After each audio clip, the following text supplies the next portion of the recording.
Good morning, everyone. Is this on? Yeah. We're just waiting just a few more moments because the Minister has been interviewed outside and he'll be here with us just in about 2 minutes. So we'll start then.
No, he's perfect there.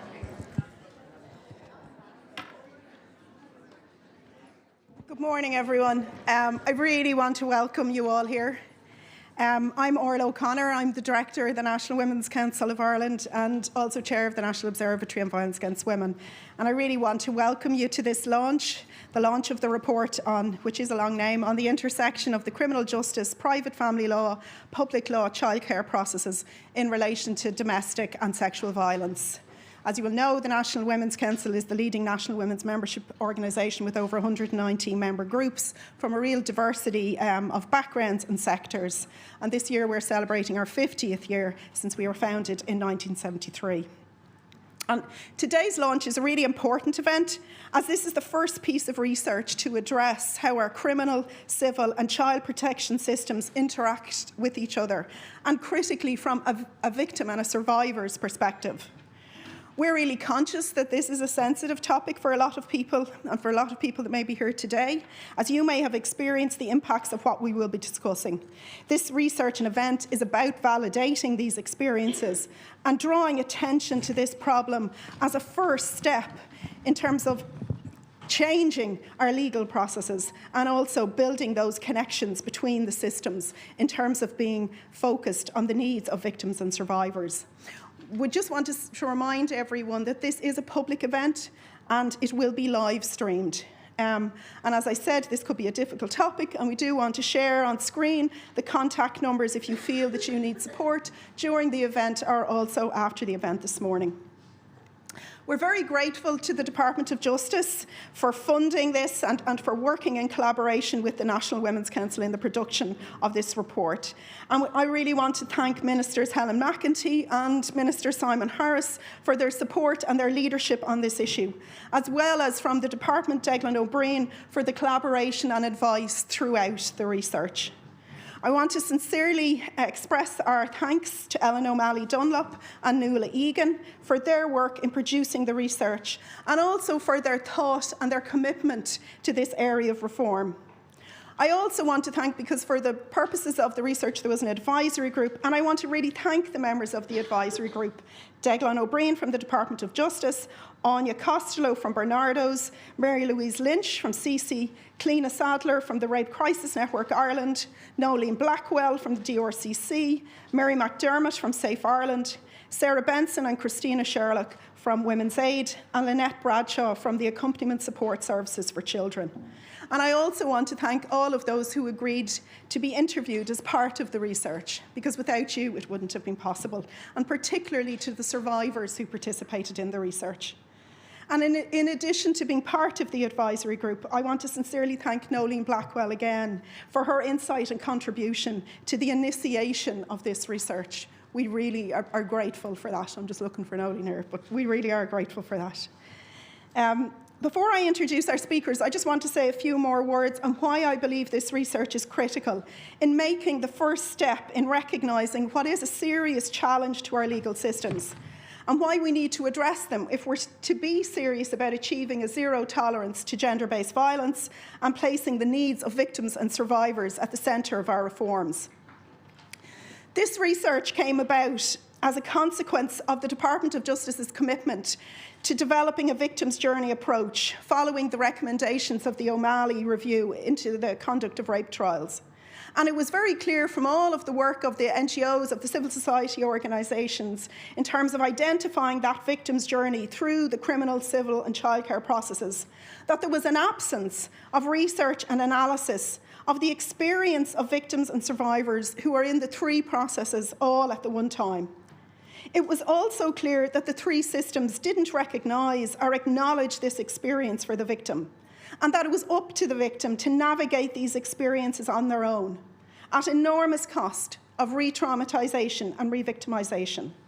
I think there's a really telling quote from the report, which comes from research in England and Wales, and it was replicated from the experiences in Ireland that was found through the research, and I'm just going to use it. Different parts of the system adopted different approaches, did not always share information, and could reach conflicting and contradictory decisions. Thus, the same parent, typically a mother, could be treated quite differently by the different systems, with varied results for her and her child. In the criminal justice system, she would expect to be treated sympathetically as a victim of a serious crime, with her safety and that of the child paramount. In a public law case, the focus would shift to protecting the child, with the mother being a possible protector, but also a potential colluder with the abuser. In a private law case, the same mother could be more likely to be treated not as a victim or a protector, but with suspicion, as a threat to the abuser's relationship with the child. So these conflicting approaches, which were very much expressed in the research, lead to contrary decisions between different parts of our justice system. So this is the first research that recognises that disconnect of the three legal processes and the impact of that disconnection on survivors.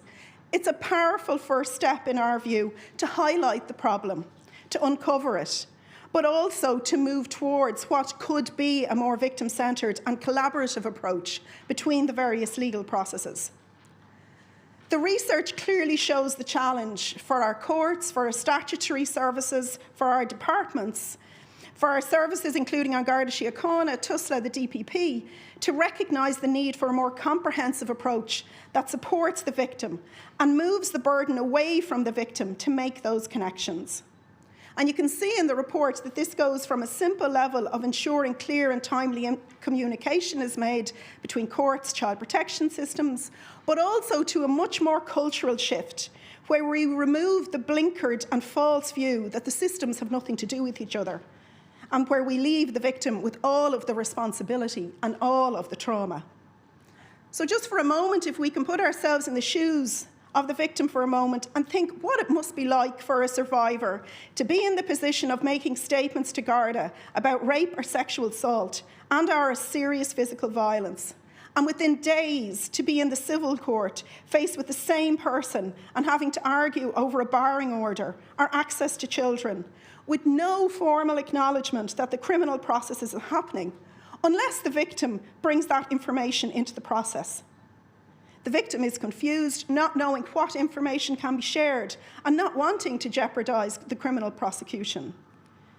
In addition, at the same time, an investigation has now been opened by TUSLA into the safety and welfare of the child following the serious incident. Imagine how traumatising that is for a person. Is it any wonder that a person would decide not to proceed in the criminal process, or not to provide all the necessary information to TUSLA? And then imagine how much more difficult it is for marginalised victims, for those with minimal knowledge of our systems, and those with less trust in our systems, for women seeking asylum, for traveller women, for disabled women. These issues are more important now as we begin to see the evidence of the prevalence of gender-based violence.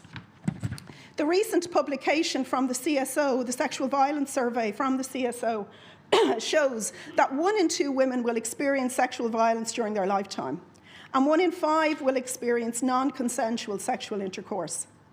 In the survey, and this is the headline results that came out, the majority of women who experienced sexual violence knew the perpetrator. Almost 4 in 10 women reported experienced sexual violence as an adult with both a partner and a non-partner. So the incidence we know of reporting is increasing, and the evidence shows how domestic abuse and sexual violence are very interrelated. So we need our systems to speak to each other, and we need to consider the victim in a holistic manner. As women are increasingly reporting domestic violence, the legal system must adapt and reflect these trends, and more importantly, collaborate with the whole system when involving the same victims. This needs to be addressed urgently in order to support victims and survivors. It's very welcome when we look at how we can move forward that the third National Strategy on Domestic, Sexual and Gender-Based Violence includes a recommendation on the challenge addressed in this research and acknowledges how acts of domestic and or sexual violence can cause the activation of 2, sometimes 3 distinct legal processes involving the same victim and the same alleged perpetrator. The research brings forward recommendations to improve the experiences of victims while in the processes, to improve the processes as well, and thus benefit the victim by promoting just outcomes. And finally, the research also points to, and I think it makes absolute sense because this is a first piece, but it points to areas that do require further research and further work. The recommendations focus on how to support people, the need to amend things like the in-camera rule, the absolute emphasis for training. I think it's very clear, no matter what reports we do in this area, we talk about training because there is still a real, I suppose, there's still a long way to go before there's that in-depth understanding of the impact of domestic and sexual violence. There's also recommendations in terms of the avoidance of delay in the process and the impact that has on victims, and also the types of collaborative processes that are needed, both in terms of how the courts actually work, but also in terms of the physical environment. So in our view, the recommendations in this report are really significant and can really push forward the implementation of our new strategy, particularly in relation to the protection and prosecution pillars and also the reforms of our family court system. We all know that much more needs to be done in this area to, I won't use the word easy because it's never easy for a victim or a survivor, but to support the process of a victim and a survivor to go through the various legal processes. And today's event is really part of moving that agenda forward and starting that discussion for victims and survivors. Thank you.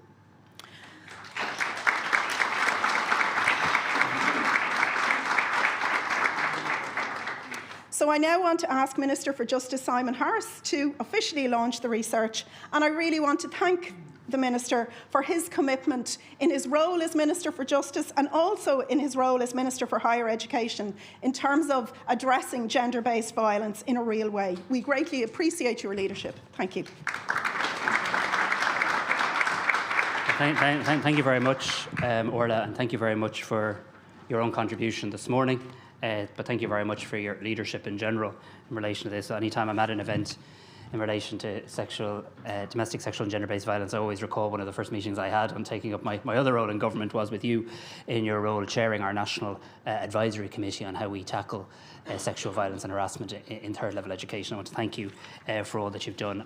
I'm really pleased to be here today. I think today is a very, very significant day, and I want to welcome all of you back, as many of you are familiar faces, back to the Department of Justice. I want to thank everybody here for the work that you're doing in helping us fulfil our collective vision of living in a country where there is zero tolerance to domestic sexual and gender-based violence. I want to thank Professor Louise Crowley for being here today, and again, I know Louise has been a real leader in UCC and in the third level sector in terms of the active bystander programme and all of the work that you're doing. I want to thank you for that too. I want to thank the National Women's Council for your work in relation to this, and I particularly want to thank the two authors of the report that we're launching today, Ellen O'Malley Dunlop and Nuala Egan. I think both of them are known as powerhouses in their respective fields of expertise. I can't think of two better people to have authored the report, and I must say, as a minister, you often receive many worthy reports on very many important issues, but to receive a worthy report on an important issue that is practical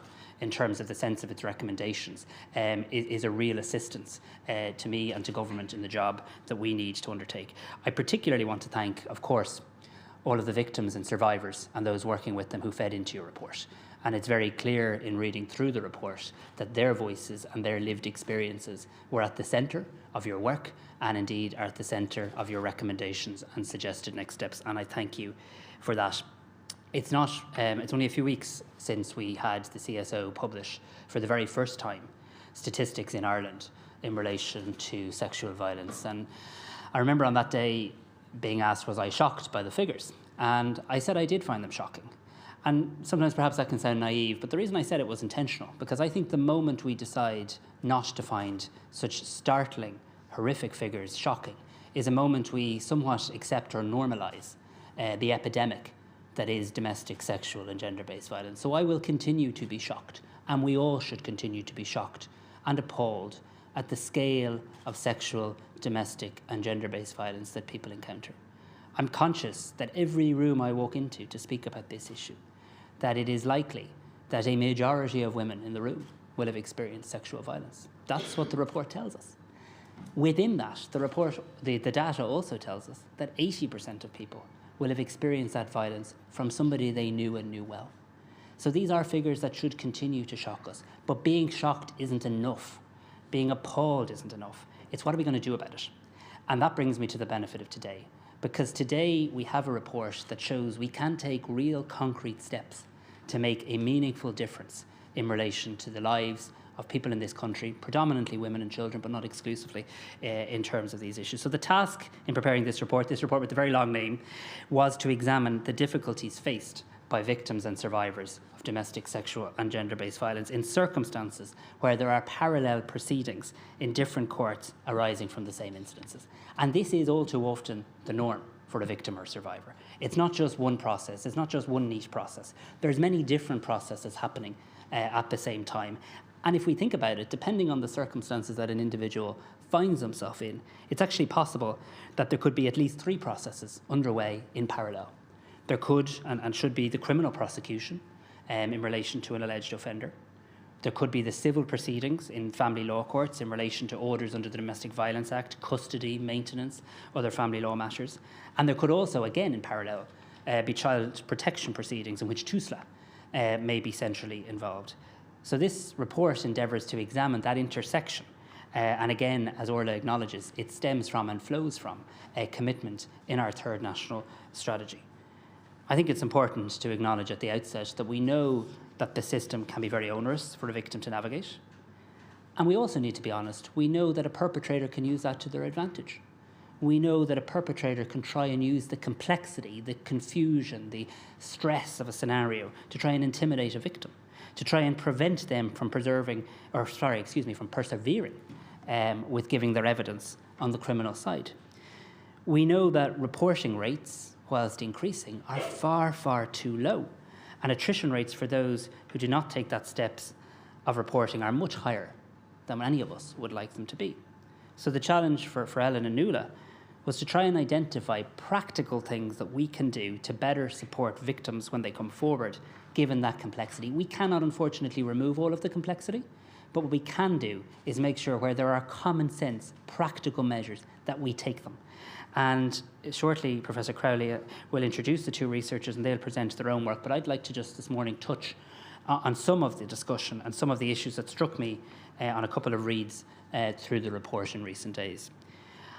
An important point to acknowledge, and a positive point to start with, is that there is generally a positive assessment by victims of the quality of the experience and the service provided by members of An Garda Síochána, important phrases coming up next, who had received appropriate training.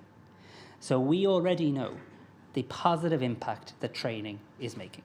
And we now live in a country, only since January, where in every Garda division in Ireland, no matter where you live in Ireland, urban or rural, when you come forward to report a crime in relation to domestic or sexual or gender-based violence, there will be Gardaí specifically trained in that area. So we know that the training is working, and we hear that clearly in the report.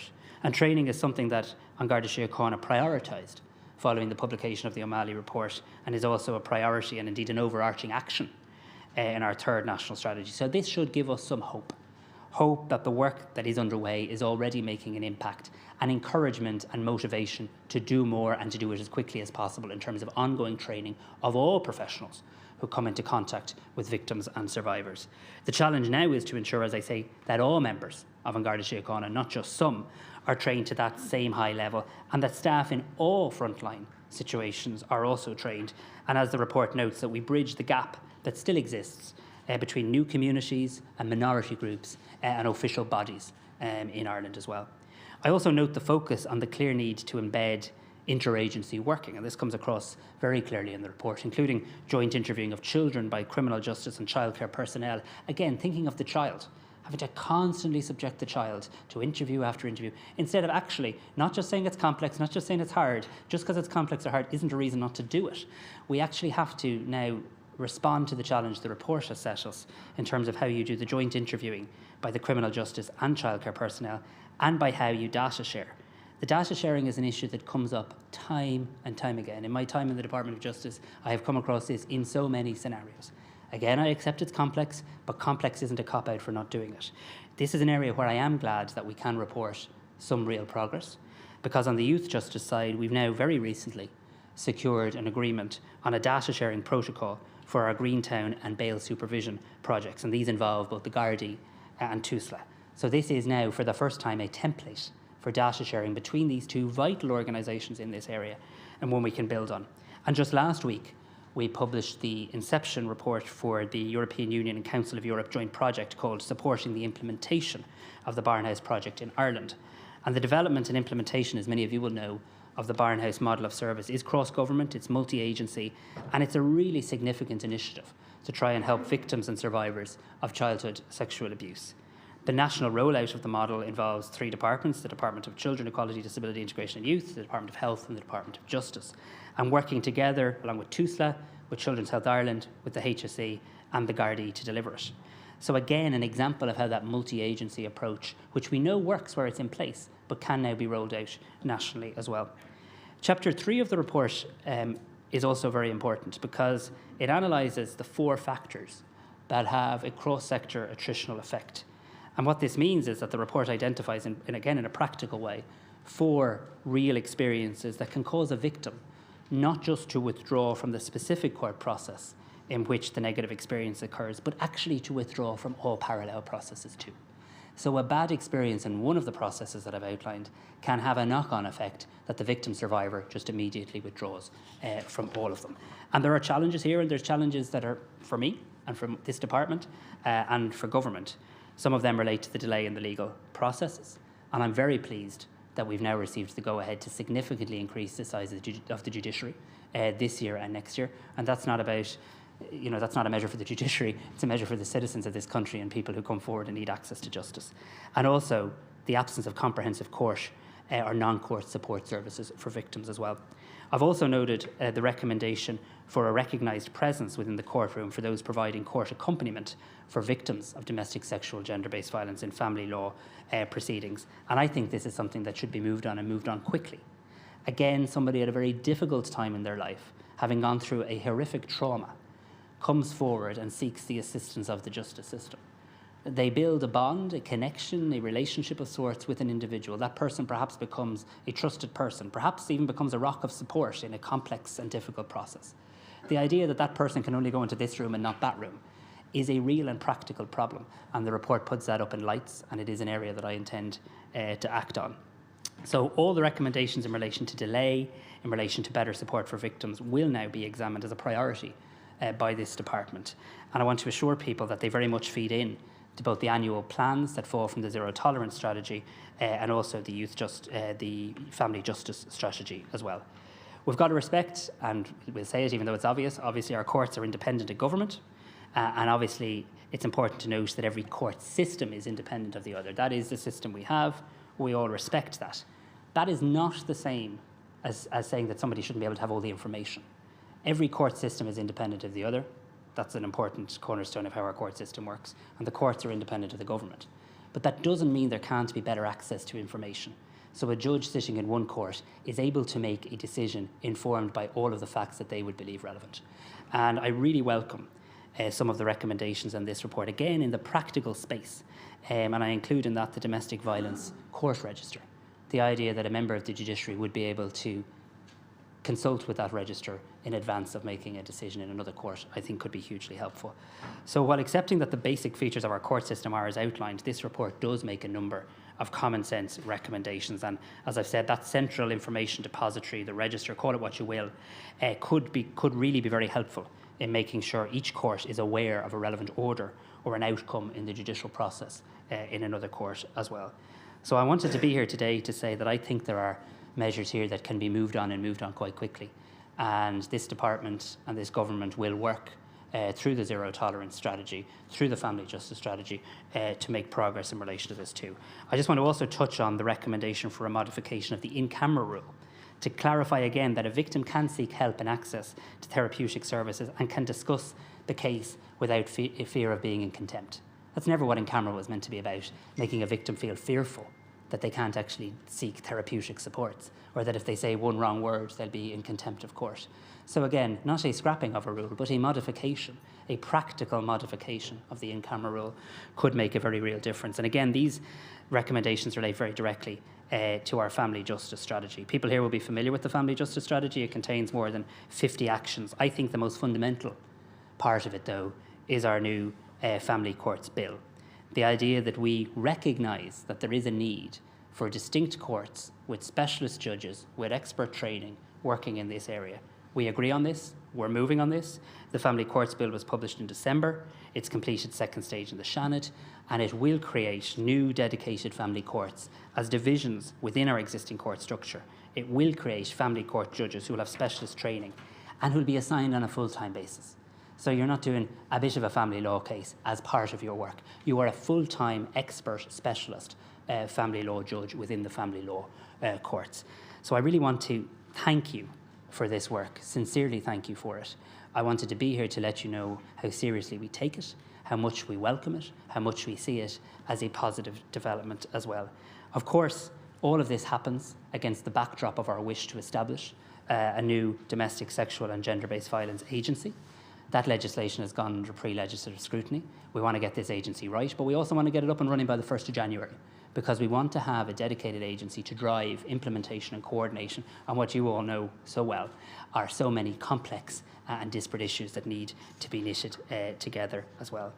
The CSO stats showed us the depth and the breadth of sexual abuse in society. In many ways, they told us what many knew, what many suspected, but they put hard data behind it. They did, and they should have, stopped all of us in our tracks. But we now should feel more galvanised than ever to address this societal stain, the pain that it causes in so many families and communities.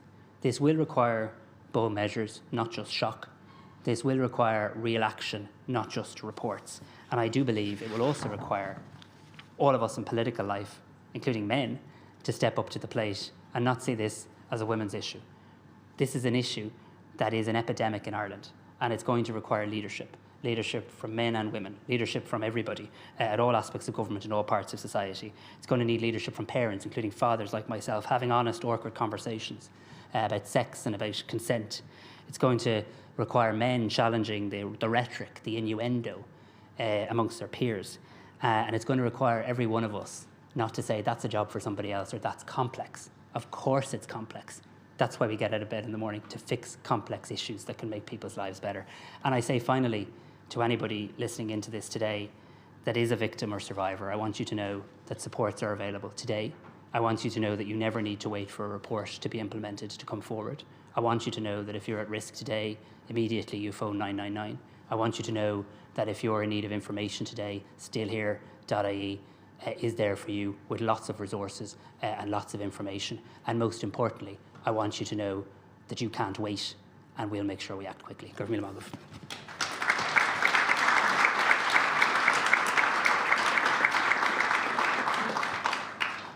Thank you, Minister. I think it's really, really clear from your words, just your commitment to this area, but also your commitment to these recommendations, and we really appreciate that and welcome it. I'm now going to introduce you to Professor Louise Crowley of the School of Law, UCC, and she's our chairperson for the event, and I was really delighted when Louise could do this. Louise is a national voice on intimate partner violence, having published widely on the adequacy of legal responses to the challenges of gender-based violence. She works with service providers and state agencies in highlighting the need for greater targeted investment in service provision. Louise was a member of the government-appointed expert group that developed the national framework to end sexual harassment and violence at third level, and continues to advise the Department on policies and law reform in this area. And I know many of you will know Louise from the work in UCC, where she developed the campus-wide bystander intervention programme, which educates and empowers staff and students to challenge the normalisation of sexual abuse and to recognise their role as pro-social bystanders to effect change. So delighted that Louise could chair the event, and I'm going to hand over to you now. Thank you. So thanks, Orla, and thank you, Minister, for those really strong words. This is, as you said, a very significant day, and I think that sitting here, I sense a real palpable appetite for change and a collective vision for change, and it's now going to be hugely informed by this incredible piece of work. So I think I'd just like to start, as Chair, to maybe state the blindingly obvious, and that is that this report is hugely welcome and long overdue. It's an evidence-based, comprehensive piece of collaborative research, the first of its kind, which not only recognises the complexity of the issues arising in the context of criminal justice, private family law and public law childcare processes in relation to domestic and sexual violence, but crucially it provides a pathway for effective and impactful reform.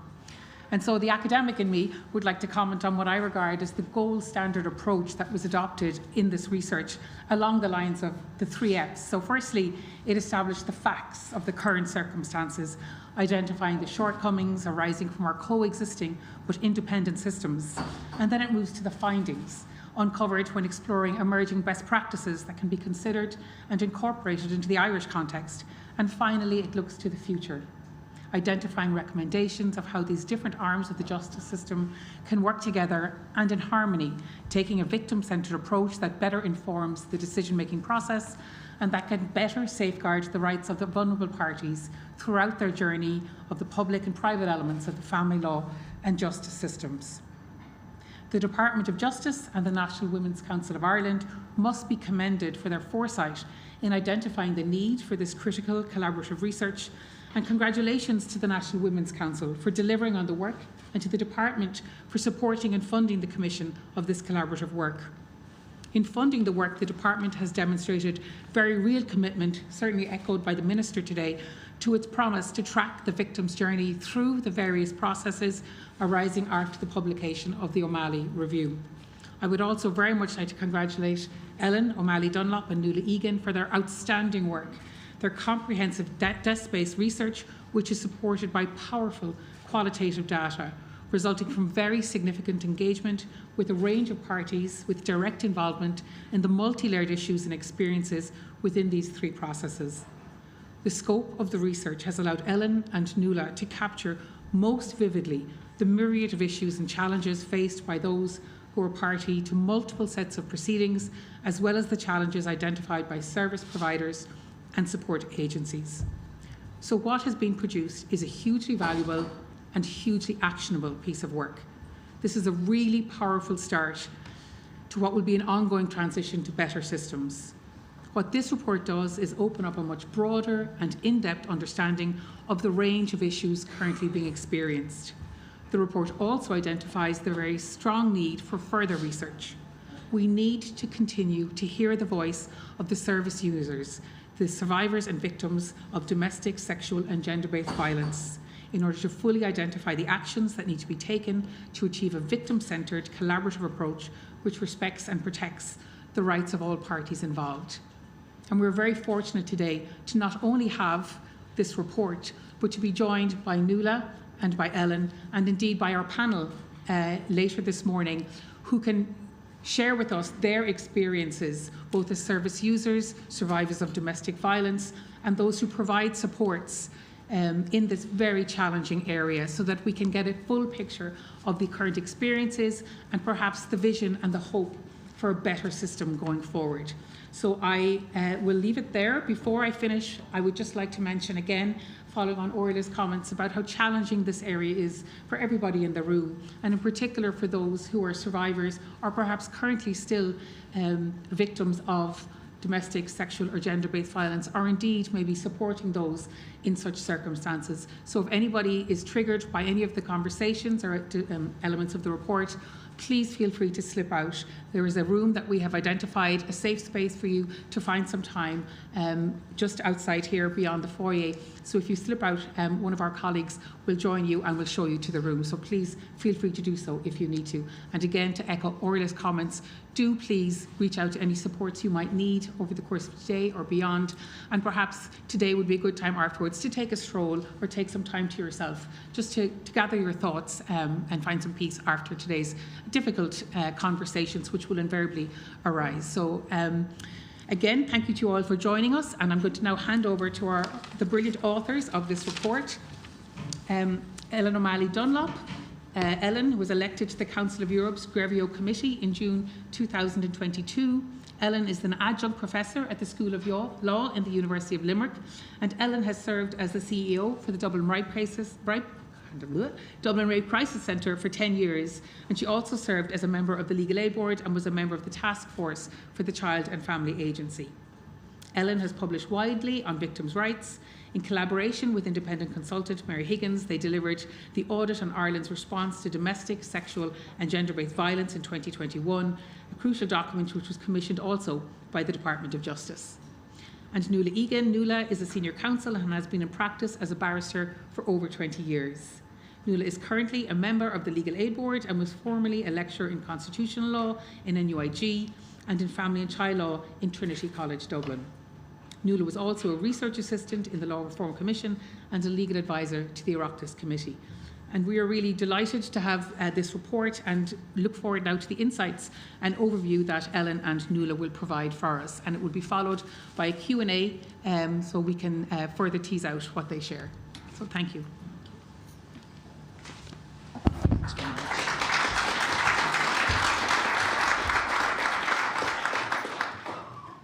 Thank you very much, Louise. Minister, colleagues, all my professional life I've worked with victims and survivors of domestic and sexual violence, initially as a psychotherapist and subsequently as an advocate while working with the Dublin Rape Crisis Centre and Saoirse Domestic Violence Services. Over the years, I have seen some positive developments as a result of the slow but sure acknowledgement of these crimes in our society. However, as has been demonstrated in the recent publication of the CSO statistics on sexual violence, we still have a long way to go. And that took 21 years from the publication of the Savvy report. I was delighted to hear the Minister say that the recommendations that he sees the practical and possible implementation of these and common sense recommendations of this report. And I really look forward to seeing the implementation. I want to thank the National Women's Council and the Department of Justice for commissioning this research. And it's been my privilege to work alongside Nuala Egan on this report. Nuala has a unique insight and understanding of the law in this area, and she has brought her extensive experience to this project, which endeavours to consider how a more victim-centred, collaborative approach can be adopted between the various criminal and civil processes in our courts. This approach has the potential to not only enhance the victim's experience, and by victims here I mean women and children who are the main victims, but there are also some men victims, and how they navigate the various processes, but also the collaboration will enhance the outcomes at the conclusions of these same processes, as decisions will be based on the best possible evidence. Every day, victims of domestic and sexual violence come before the Irish courts who've been traumatised following the violence to which they have been subjected. Some of the traumatic impacts upon a child victim of domestic or sexual violence may be apparent immediately, yet other effects may take years to emerge. While one would imagine that such vulnerable people should be protected from further harm, research has shown that forcing the victim to repeatedly revisit the violent event in the court processes causes secondary traumatisation and is sometimes described by the victims themselves as worse than the violent ordeal. And as one victim said to us, and I quote, "To be honest, it was easier in some respects living with the abuse because I wasn't exposed and vulnerable to the system. As long as I followed his rules, I could manage the situation most of the time," unquote. Research in this area has increased awareness among policymakers across many jurisdictions, and measures to minimise the negative impact has resulted in the development of international legal instruments, such as the Council of Europe's Convention on the Prevention of Violence Against Women and Domestic Violence, better known as the Istanbul Convention, and the EU Directive on the Rights of the Victims of Crime, which is known as the Victims Directive. In this jurisdiction, the Criminal Justice Victims of Crime Act 2017 imposes obligation on the institutional actors to offer varying forms of support and information to victims during their journey through the criminal process. The O'Malley report made recommendations for reform in the context of the journey of the victim of sexual crimes through the court process. The Minister for Justice has committed in the third National Strategy on Domestic, Sexual and Gender-Based Violence, Zero Tolerance, to give effect to its recommendations, and has recognised the need to protect and support such victims in the Victims' Charter.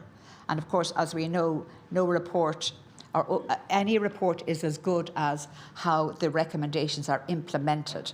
And implementation, I would stress all the time, is what's so important. To date, less consideration has been given in this jurisdiction and internationally to the impact of the civil legal processes upon a victim of sexual and/or domestic violence, even though such victims may find themselves in 2 and sometimes 3 separate legal processes at more or less the same time. For example, in the criminal justice process, a victim or the parents or guardians of a child victim may report the act or acts of violence to An Garda Síochána, and in time this action may lead to the commencement of a criminal prosecution against the alleged perpetrator. So they're in the criminal justice process. And in the context of the public law childcare process, when An Garda Síochána, to which a violent crime is reported, becomes aware of a child welfare and protection concern which reaches the threshold of a mandated concern, they are duty-bound by the Children First Act 2015 to formally report it to the Child and Family Agency. And the Child and Family Agency will then engage in a preliminary screening of the situation, and an assessment will be conducted of the risks facing that child. If the results of the assessment are that the child's welfare cannot be protected within the family, the Child and Family Agency may commence proceedings to take the child into care as per the Child Care Act 1991. And then we have the private family law process, where a victim may also apply for one or more of the orders available via the Domestic Violence Act 2018, a barring order, which can include an emergency or interim barring order, a safety order, or a protection order. They, or also the alleged perpetrator, may seek an application to court regarding access and or custody of the children. The impact of simultaneous involvement in such legal processes upon a person already struggling with the fallout of domestic violence and of sexual violence cannot be overestimated. If being in one legal process causes secondary traumatisation, can you imagine how harrowing it is to be in numerous simultaneous legal processes? The question of how best to protect persons navigating these multiple processes must be answered by our policymakers. So this research sought to identify and outline the challenges and impact on adult and child victims of domestic and sexual violence of navigating the criminal, family and child protection justice system. It sought to identify and outline examples of emerging best practices that are victim-centred and can be applied in the Irish context. And thirdly, it sought to make recommendations as to how the different arms of the justice system can work in tandem to ensure that victims' rights are upheld and respected through the justice system. Our research was conducted over a short number of months, I think from February to the end of April, and it included a wide range of consultations. The consultations happened between February and April, via Zoom interviews with victims, NGOs working with victims, court services, An Garda Síochána, Office of the DPP, members of the judiciary, social workers, to name but a few of those consulted. And there's a comprehensive list of those interviewed in the appendix at the end of the report. And we also conducted desk research and what was happening in other jurisdictions. The hope is that the recommendations of this report, in conjunction with those of the O'Malley report and the implementation of the third National Strategy on Domestic, Sexual and Gender-Based Violence, which is based on the 4 pillars of the Istanbul Convention: protection, provision of service, prosecution and coordination of policies. The hope is that all of those working together will work to reduce attrition rates and enhance access to the legal system for individuals experiencing domestic, sexual and gender-based violence. The report is a call to action to address the unique needs of victims of domestic and sexual violence within the court system. It is vital that any changes stem from a victim-centred approach, which is at the forefront of our recommendations.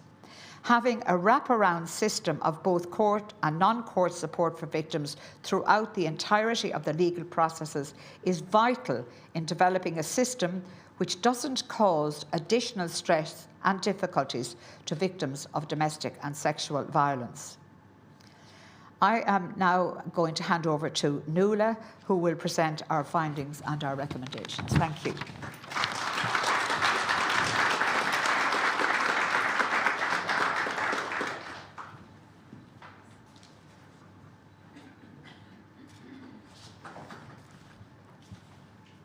Thank you, Ellen. Good morning, everybody. My task today is to look at what we heard, to discuss what we heard when we spoke to victims, the people who assist them through the processes, and the various experts with whom we engaged, how we took that on board, how we saw the need for improvement, and then how we came to the recommendations that we came to.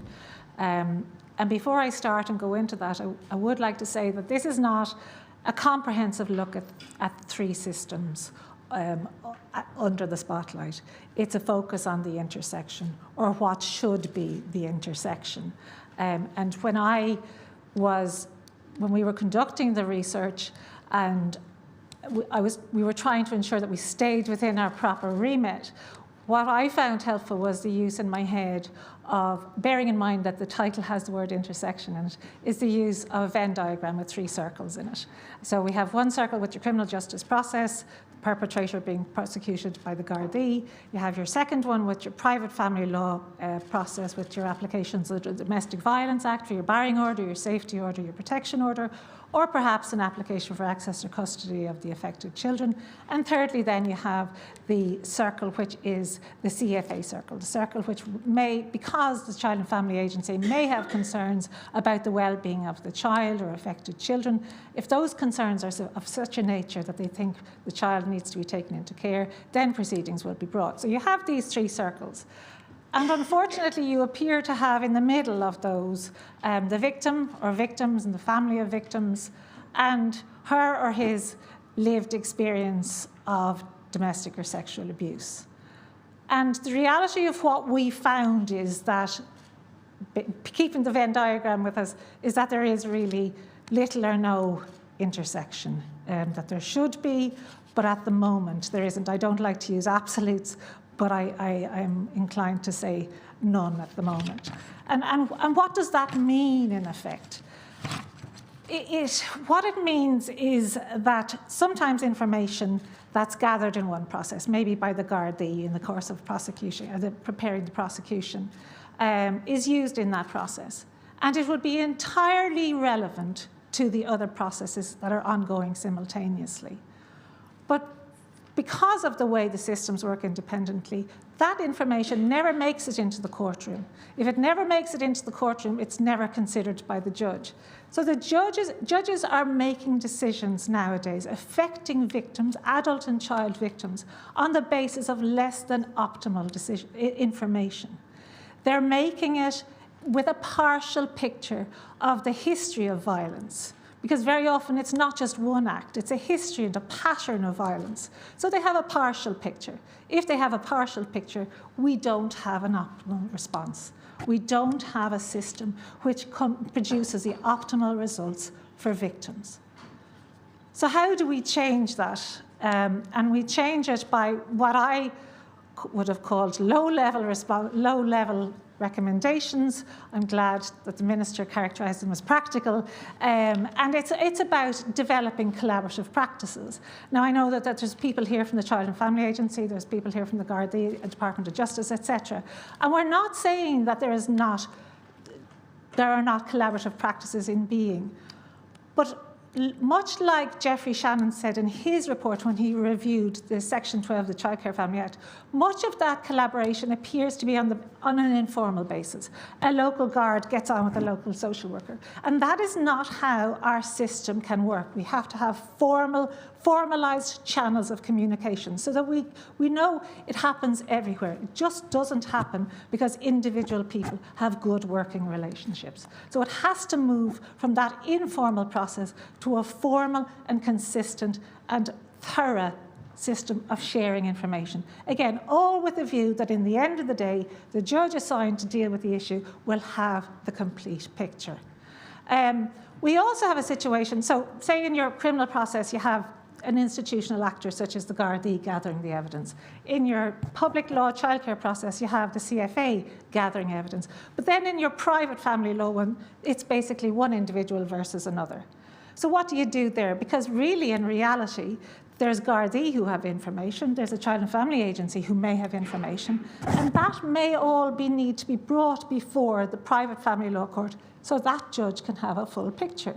So we have looked at the ways in which those institutional actors who are not formally in the private family law process should engage and should be involved and should be giving evidence. Again, all with the view of making sure we have a fully informed judge. As I think the Minister mentioned, in the context of the child victim, we have a situation where there is clearly an aspiration that children will be jointly interviewed by the Child and Family Agency and by the Gardaí, so that the child only has to relive this awful event or series of events once. But from everything that we heard, that appears to be an aspirational thing. And for practical reasons, for you could say resource reasons, it is these interviews can only be conducted by specially trained Gardaí, specially trained CFA personnel. We understand that there's a full cohort of specially trained Gardaí, but that there is not the requisite number of specially trained CFA workers. So it remains aspirational at the moment, and so we have children who are being interviewed a number of times. That clearly has to change. The Minister mentioned the Barnahus model, which is an optimal model. We know that it's working in Galway and that it's due to expand to Cork and Dublin. And basically the child, the process comes to the child, and so everything is dealt with under one roof. And let's consider, see how that's working. We need to keep that under review and see how it's working. It only started in September 2019 in Galway. And it's very hard as yet, unfortunately, to get information about how it's working. But let's keep it under review and let's hope we go there. But in the meantime, until Barnahus expands, and hopefully it is a good model, hopefully it is a good model, then let's work to have children jointly interviewed. Let's not have a situation where our children are forced to go through this process numerous times. If take questions at the end, is that all right? Yeah. And then another collaborative thing is, a lot of what I've said is about getting information together in a comprehensive way before the court process starts, right? So it's gathering your information and having it there so that it can be brought in. So it's not effectively lost in the gaps between the three systems, in the gaps between the circles in the Venn diagram, which is what is happening at the moment. And one thing, but one proposal relates to what happens, in the court process itself. And that relates to our proposal, and I was very glad to hear the Minister refer to it as something that he found a positive idea, was this idea of the National Domestic Violence Register. And that would be something that we are suggesting that civil courts should be able to access so that they can see that there was previous domestic violence orders against the perpetrator, that there were previous, not only orders, but undertakings, because we know in practice that undertakings are very often given to not commit further violence as a way of avoiding an order. But if you know that, then we want to make sure that the undertakings are registered on your order, and also if there are criminal convictions. So therefore, that enables, that process, that fact of the register would enable a judge to get the picture of the history of violence. Because very often we're not talking about one incident, we're talking about an insidious pattern of relational abuse. And now we have a judge who has a fuller picture of that history. I won't repeat myself, but I was delighted that the Minister mentioned it in favourable terms. So that is how we see collaboration working. Collaboration before you get into the courtroom, in the practices in terms of evidence gathering, evidence sharing, and then collaborative practices in the sharing of information from other courts within the courtroom itself. That was, perhaps you could say, the main thrust of our report and what we heard. But I'd also like to look at another vital, different part of the report, and that is that even though these processes don't intersect, what happens in one, and the Minister alluded to it, nonetheless, from what we heard clearly from victims and their support personnel, what happens in one clearly impacts upon what happens in the other. So at this stage, I'm talking about our reforms which go to improving the experience of the victim as they go through the process. Up to now, I'm looking at how we improve the processes to make them more collaborative. Now I'm looking at how, in fact, we improve the experience as you go through it. And what we heard clearly from victim after victim was that there were there were very, very many types of concerns that they had, but they go to the processes in general. And again, I have to stick with the intersection. But what they heard was that there were 4 types of experience, negative experience, which were so awful, so distressing, that not only they made them want to withdraw from the process in which it occurred, but to withdraw from everything. So if you had a particularly bad process in the criminal justice system, you said, okay, I cannot engage with this, I am not going to be a witness to this, I'm withdrawing, but hold on, I'm not going I'm not pursuing my barring order, safety or whatever, and I'm not engaging with the Child and Family Agency. I just can't hack it anymore. So, and this was what we heard we heard about this in relation to 4 particular incidents. The first is the lack of support. But now we are very well aware of the committed body of people, volunteers and paid, providing excellent accompaniment support to people. And in making a recommendation about support, by no means we mean to denigrate that. But we were told repeatedly of a body of people who are overstretched, who have to choose which court date is going to be the worst, and maybe they can accompany them on the victim on that date and leave them exposed to go into court on their own for the other dates. We're also aware that there is a very real geographical disparity, as there very often is in this country, in terms of the provision of services, such that there are no support personnel or very little support personnel in certain parts of the country. So we say that it's fundamental that the resources a commitment is given to resource a proper, comprehensive, properly resourced support structure for victims of violence. And that will include court support and non-court support. Because what I'm trying to make evident is we're not only talking about what happens in the courtroom, but the whole process that leads to the culmination in the courtroom. And by that, I mean, very often victims have to go through many assessments in these various processes. And the assessments can be a source of trauma and confusion in and of themselves. So we're saying let victims be accompanied, if they want to. Of course, we're not going to force it on people, if they want to, through those aspects of their journey as well. Now, in the context of support for children, we have said that needs to be further researched and teased out, because there are very many professionals in the lives of child victims, and we don't simply want that to be another person in what may be a saturated situation already. But there may be a good reason for it on the other hand, because the people the professionals who come into the life of a child victim, they have a certain role, and then once that role is completed, they're gone. But maybe, and we've suggested a need for further research, maybe it would be a good idea that there's one person there throughout all of the processes for a child. Hopefully somebody else will take up that piece of research and run with it. So we said, yeah, okay, we were told, I couldn't have done this without the support personnel. I went into this environment, it was hostile, it was alien, the lawyers were using their own technical language, start out well-intentioned, and then by the end of the day probably just speaking the way we always speak. And people who are fully competent but really traumatized are just going, this is too much, I need somebody to be here with me. And that is what we heard forcefully. And by no means denigrating the system that's there, but it's underfunded and overstretched, and it needs to be improved as a matter of fundamental importance. Am I too long? Sorry. Okay, I'll get there. Sorry. Secondly, then, the systemic issue. Do I have to shut up now? Oh, sorry. Okay. Secondly, the fundamental issue is the clear lack of understanding of the dynamics of domestic violence, relational violence, and its impact. And we're saying training. I'll be brief about that because it's already been raised. But we're saying properly accredited training and ongoing training. And we hear that the Judicial Council are doing good work in terms of training of judges, needs to be ongoing. Gardaí, I'm sorry, I'm very conscious of you there. Sorry, looking stressed. I want to hear all 4. Okay, sorry, that's fine. Okay, I'll be brief. Where was I?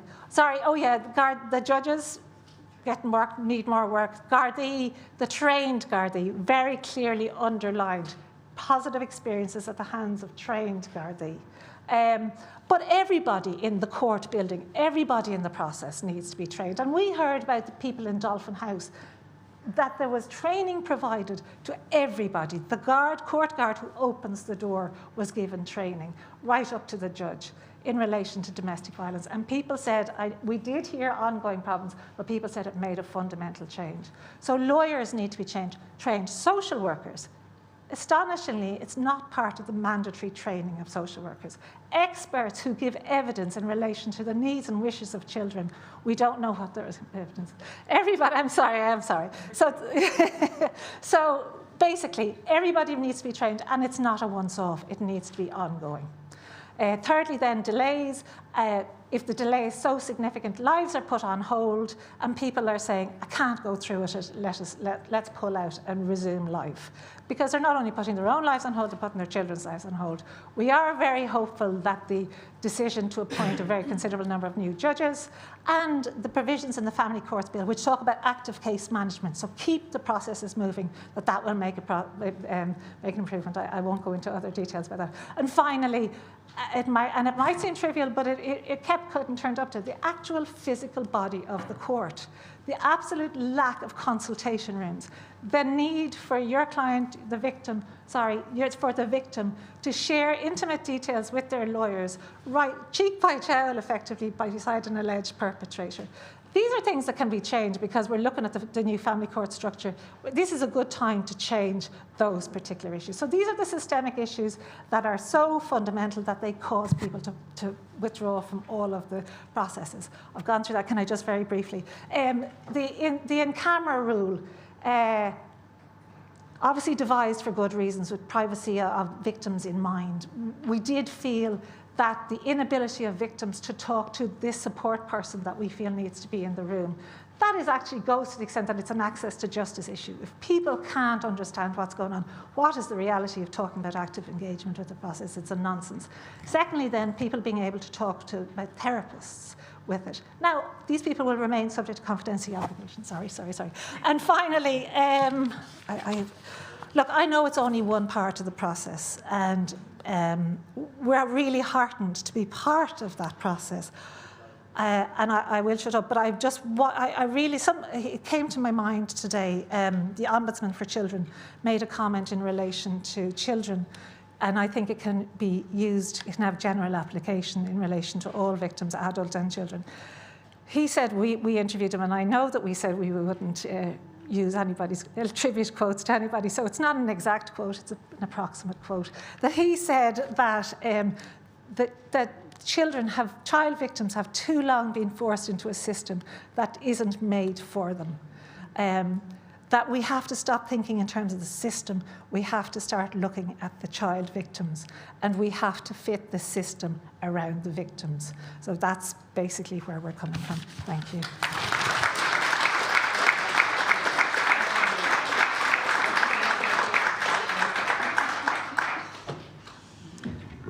Thanks, Nuala. In truth, I'd have let you talk all day, but I have a job. This report is so comprehensive and so rich in how it has explored the issues that, we could be here for days, quite rightly, uncovering and discussing and exploring. So, well done to both of you on delivering in that tight time. It strikes me, a lot of my work is done in the area of prevention, as you know, and it's really difficult tackling the behaviour of others, the prevalence of sexual harassment and violence, and a lot is being done in education and awareness. But sitting here listening to the very brilliant proposals for reform, these are systemic shortcomings. We can fix systemic shortcomings. We can fund more adequate support. We can ensure that training is delivered to all the parties identified by Nuala. We can reduce the horrific delays in the courts and the access to legal support by appointing judges, which is in train, hopefully adequate number of judges, but also identifying and delegating them to the courts, family law courts specifically. And of course, the disaster that is the physical body of the courts, those small district courts, in old buildings, as you say, parties standing essentially together, and yet needing to share their story and then into the courtroom. It is so difficult. It's so unsympathetic. It is devastating. And what we're seeing then is fallout from these failures is people leaving the systems, 1, 2 or 3 systems. And what happens then?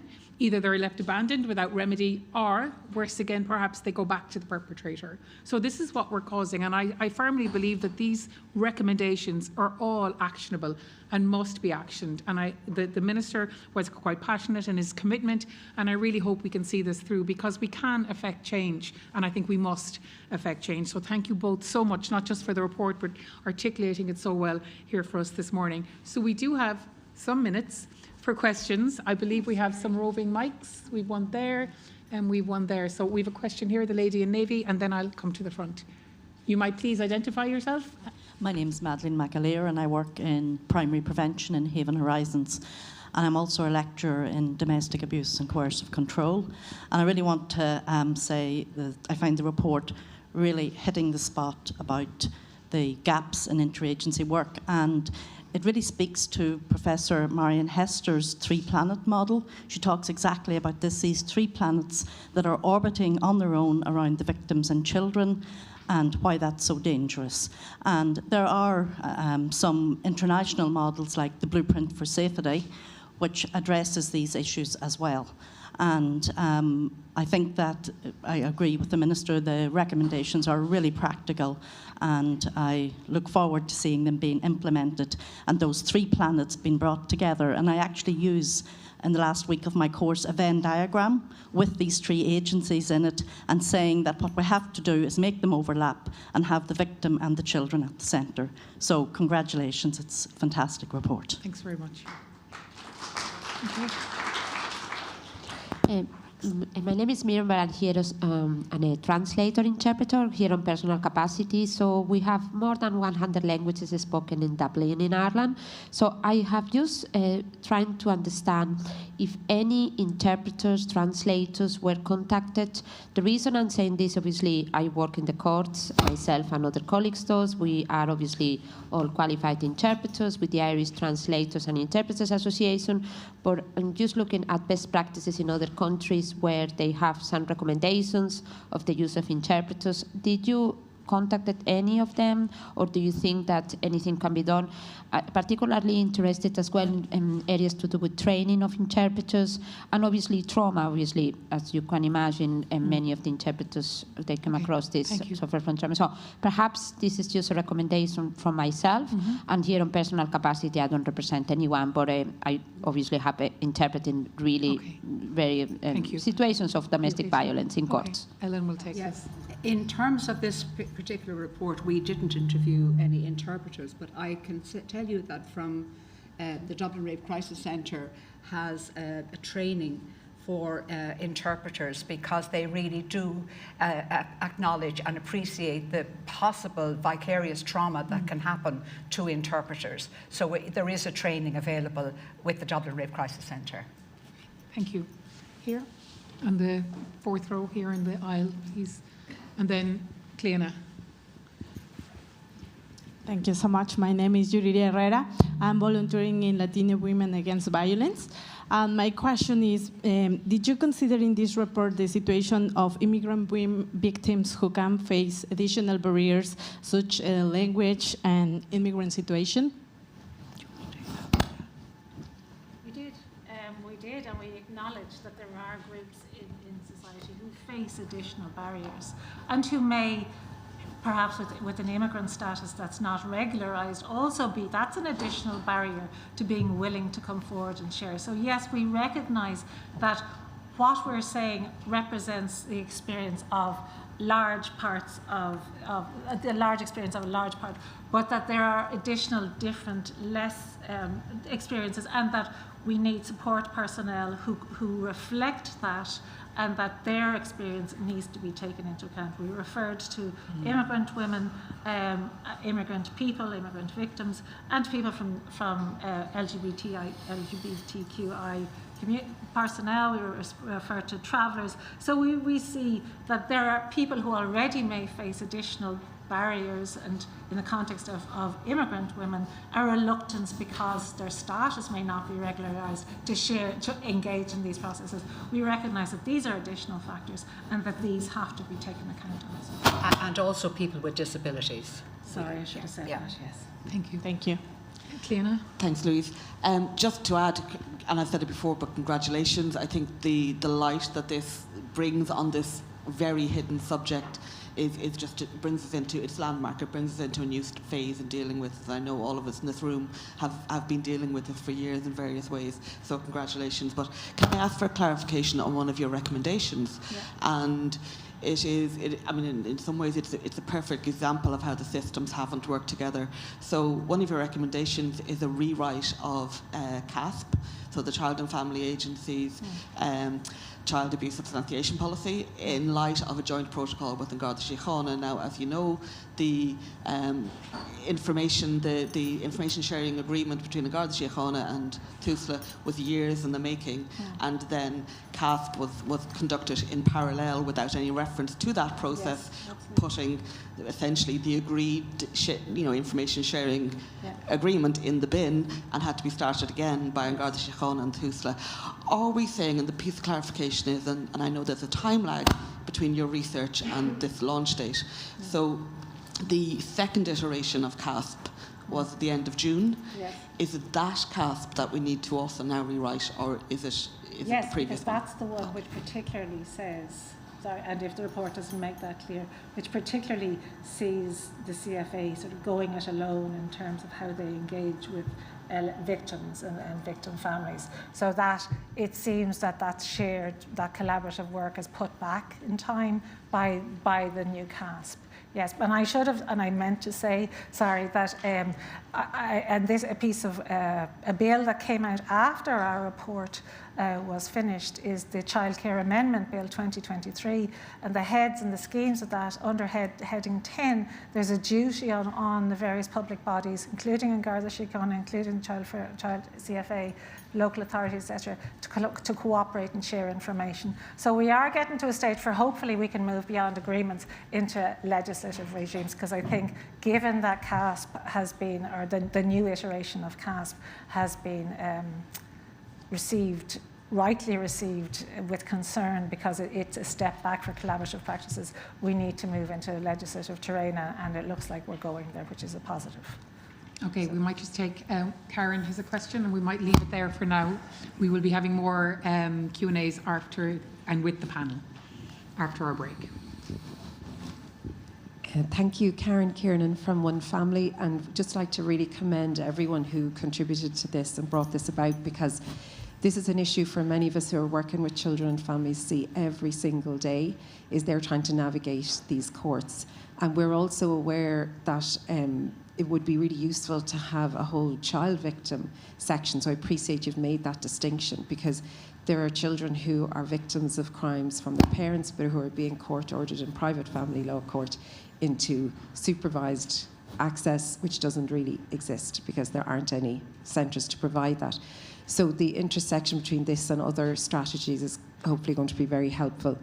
And just a brief comment, while your point is very well made around the court facilities, for many people, they don't want to be telling their stories on the day of going into court. That should have happened long before. Yes. So they shouldn't be there with their Yes. barrister or solicitor telling the stories. So whilst the courts are trying to compensate for that, there is a practice issue as well for legal practitioners in terms of how they do their Totally business. take that on board. Totally take that. But there will always be things that occur in the last minute. There will always be that. But you shouldn't, and I agree with that. And unfortunately, yeah, that is practice. Yes, they don't stand over.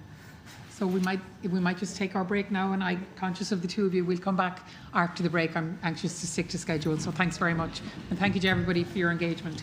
There's a 10-minute break, so I'll call you back shortly after 25 past. Sorry, my question was...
Is this on? Yeah. Okay, great. Thanks, everybody. We're now joined by 4 fantastic panellists who are here to help us gain a further insight into each of their experiences, but also, I think, really usefully, we can explore the key priorities for the implementation of the actions set out in the reports through their eyes, their respective eyes, in terms of their own position. So we're going to begin with Mary Louise Lynch. Mary Louise, as you know, is the founder of CC, Survivors Informing Services and Institutions, a collective of women survivors of intimate abuse, trusting each other to take a stand.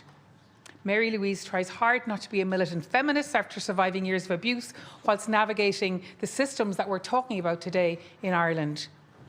Mary Louise tried many paths to escape the consequences of abuse through education and temporary employment, whilst living with the devastation of coercive control and prolonged legal abuse. Not to be defeated after coming to the realisation that there was no one, in fact, coming to save her, Mary Louise set about learning how abusers so easily manipulate the state and the legal procedures, putting the spotlight back on the victim. Mary Louise wondered why people kept telling her that that's just the way things are. And I guess that's one of the reasons predominantly why we're here today.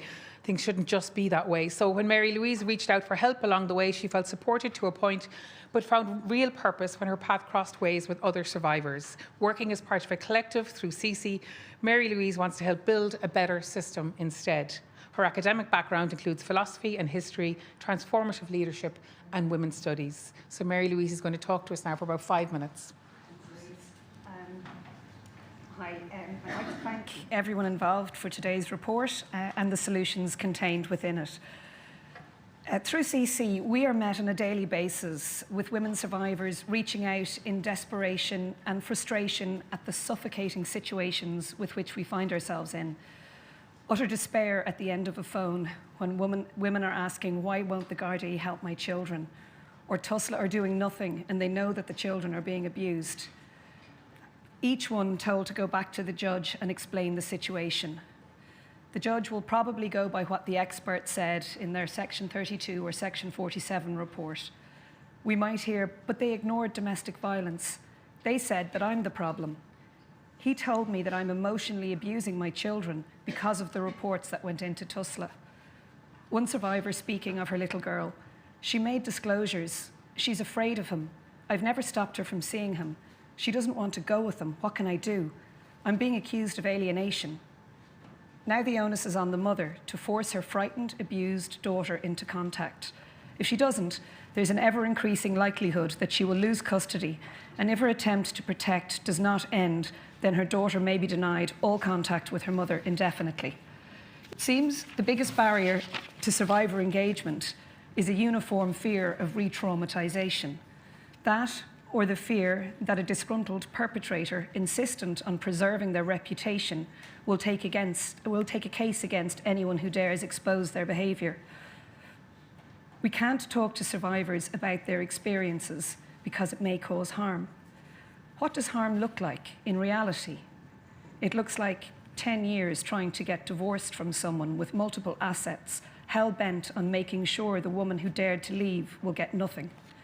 It looks like a woman escaping rape and child victims of rape forced to respond to family law applications brought by their abuser, where custody and access are decided on the roulette of a family court-appointed expert to ascertain the views of the child, so long as that child wants contact.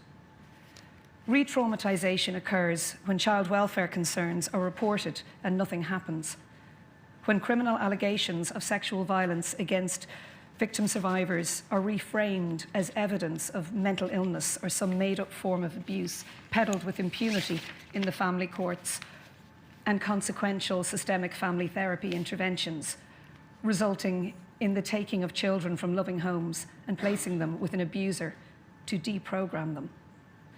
Survivors have become adept at skating on thin ice. We worry all the time whether this will be the day if it breaks or not. It takes courage to survive on the ice, to learn to move past the fear, to feel it in our bodies, to remember the words and sounds associated with the abuser, and not let them stop us from speaking. Remember, it was a perpetrator who pushed us out onto the ice in the first place. Only they were hoping it would break. Many survivors contacting CC want to use their experiences to inform better outcomes. Due to isolation caused by strict interpretations of the in-camera rule, when women come forward seeking to understand why what is happening to them is allowed to happen at all, it can be almost impossible for a survivor to comprehend how common it is for survivors not to find protection, but scrutiny instead. Navigating the three systems becomes a full-time job. There's no room for futures, just hurdles and setbacks and faint glimmers of hope in between. Some of us are fierce in the belief that it will eventually come good in the end, but it is a very hard road indeed. Travelling that road alongside other survivors has proven to provide the type of support that strengthens our resolve for the marathon leave to freedom. A major recurring problem with the three systems is that often abuse is not disclosed until quite far along in legal proceedings. Many victim survivors just want to get an access order or a divorce as soon as possible. However, if domestic violence is not disclosed at the outset, it can cause problems down the line. And even if DV is evidenced at the outset, getting on with it for the sake of the children is a general attitude employed by the courts and shows a clear lack of understanding of the tactics used by abusers post-separation. To quote one survivor, "From the minute I got a barring order, court has not stopped since." The use of discredited concepts to frame what is happening in family courts can leak into other systems, especially the child protection system, where as soon as an allegation is made, the Child and Family Agency goes straight to the perpetrator to put the allegations to them. At the same time, concerns are reported to Gardaí, and she will be told to go back to court, as they can't do very much while a criminal investigation is ongoing. The trauma caused by this circular plight is immeasurable and unimaginable for someone who has not been unfortunate enough to find themselves trapped in it. Today, we are hopeful as a collective of survivors that the recommendations to tackle the in-camera rule will lead to an eventual change of its forceful use. There are some of us that might say it doesn't go far enough to reveal the treatment of victim survivors by perpetrators in the current system. However, by permitting women to speak openly about their proceedings with support personnel from the outset, we are hopeful for better outcomes for families long term, which will eventually contribute to turning the tide on the tsunami of sexual violence rising in Ireland. CC survivors are ready to work collaboratively to inform a better system. We have lived through it and are lucky enough to be here to tell the tale. Some of us don't make it. With research, training and shadowing, the nub of the recommendations, enhanced by survivor collaboration, we believe it's possible to change things, but nothing about us without us. The fact that I'm here today and amongst other survivors in the room shows that changing the rules means we can work safely together to create better futures for families everywhere.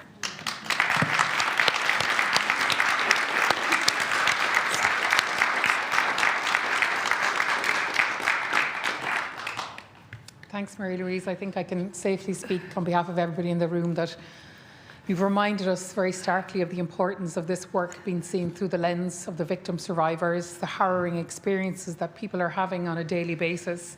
And so long as we have systems that do not speak to each other and that do not support victims, we are failing victims and we are failing justice. It is not being achieved. So thank you for sharing as you have. And thank you for, I suppose, highlighting this plight and the need for us to stay committed to make this happen. Our next speaker is Áine Costello. Áine is the National Coordinator of Barnardo's National Childhood Domestic Abuse Project. Áine has been working in the area of social care for the past 20 years and with Barnardo's for the last 15 years in both family support capacity and as coordinator for the TLC Kids programme, working exclusively with children and mothers who have experienced domestic violence. Áine took on the role of National Coordinator almost 3 years ago and has been working towards increasing the visibility of childhood domestic abuse and to support a collective and collaborative approach to identifying the needs of children. And it's so important that we have Áine here today and that we highlight the position of the child and the importance of keeping the child at the centre of all of these discussions. So thank you, Áine. And thanks for the invite to come here today to bring the voice of the child into the room as a young expert in the lived experience of childhood domestic violence and abuse. I suppose I'd like to start by saying that it is in the best interests of children that they are in their homes and that they live free from violence and abuse safe in their homes. However, that is not possible for many children who live with domestic violence and abuse. This support is really important for children because it aims to ally systems that has worked against children and families for a long time. Children tell us exclusively that they are unseen and unheard in the court processes. Young experts say they have no voice in court and that children of all ages have rights.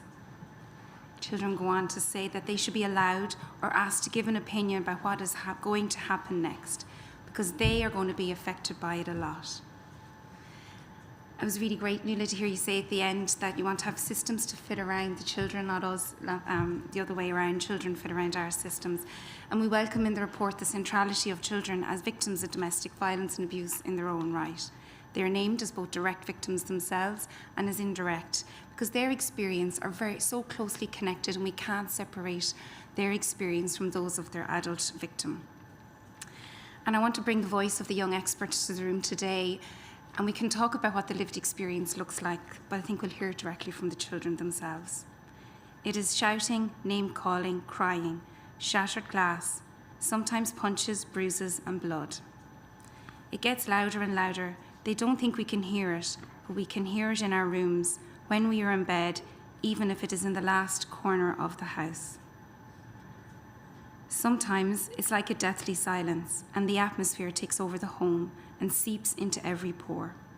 A silence that lets you know you're in for it, and that silence means danger. It is also in the best interest of the children why we welcome the significant place of the adult accompaniment and support worker in court. We also believe in the best interest of children that they have a child liaison and support person. We hope that the research that you recommended will be timely and that it will happen. That it should be a role to represent the voice of child in court and make recommendations in the child's best interest. And we believe that this should be in place for all children who are going through the court processes. And let's hear what the young experts say.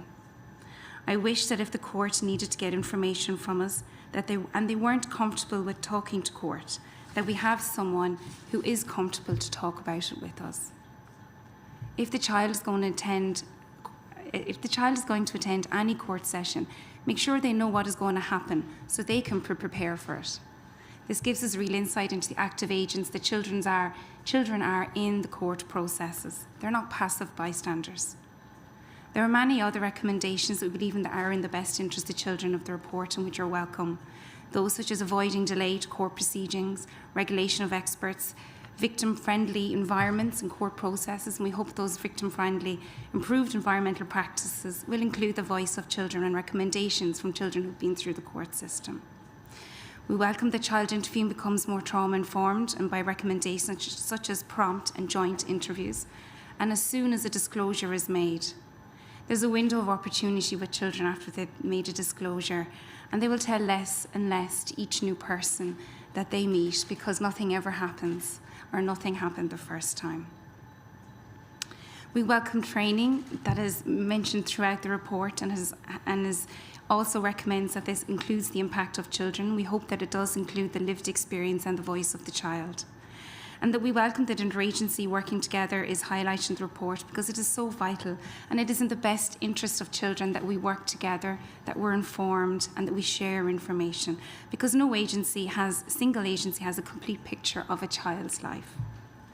We acknowledge that the challenges that these processes will bring, such as sharing of information, data sharing and document sharing, and especially when we try to understand a shared understanding of risk and what that means for children and young people living with domestic violence and abuse. We welcome that the channels of communication between the civil and criminal courts in both directions to allow safer access decisions for children while criminal decisions are being made. And to leave you the why that is so important, I'm going to leave you with a quote from one of the children and the young experts, where say decisions that are made are putting us in harmful situations. And I think that just explains the importance of why we're here today, looking at the intersections between the three planets, as Marion Hester would say. Thanks.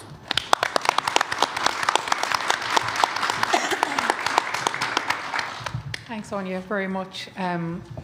Horrifying to hear testimonies from children that they have no voice in court and yet are so deeply impacted by the decisions being made. The testimony you shared from children It's the kind of testimony we need to share with judges, we need to share with practitioners, I think, to gain that insight into the lived experiences. I was struck by the window of opportunity comment, which, I mean, makes perfect sense when you say it, and it makes me think about how, if we don't use that window of opportunity, the capacity to doubt the evidence in the first place, becomes real, but also what must the child be thinking as they're asked to repeat. And finally, I think what comes for me is that it seems that we're not just failing children, but actually children are absent, which is even worse. So there's a lot to be done, and I think the report can make profound difference. So thank you, Anya, for sharing your experiences with the room. Our third speaker is Megan Berry. Megan Berry. Megan is a member of the Traveller community. Megan studied a BA in Social Care and Masters in Social Science, Community and Youth Work in Maynooth University. And Megan is a community worker on the Violence Against Women programme in Pavey Point and has been working in the area of domestic, sexual and gender-based violence for 5 years. You're very welcome, Megan. Brilliant, thanks very much. I'll forgive you for that, Barry. Thanks. I just want to say thanks very much on behalf of Pavey Point for inviting us here today. We're absolutely delighted to be here at the launch of the report. We welcome the launch, and we also welcome the implementation of the recommendations, and hopefully look forward to the collaboration with that as well. I think it's a very important report, and especially for minority and hard to reach groups, including travellers, migrant, Roma, refugees, people with disability, and also children and victims of survivors. As our colleague was saying earlier, there's nothing about us without us, and I think that's really important. I suppose for traveller women, there's various different challenges and barriers in terms of accessing the criminal justice system and accessing services in general. And I suppose, we spoke earlier, and we heard a lot of speakers talking about, falling out of the process because of the challenges that are there.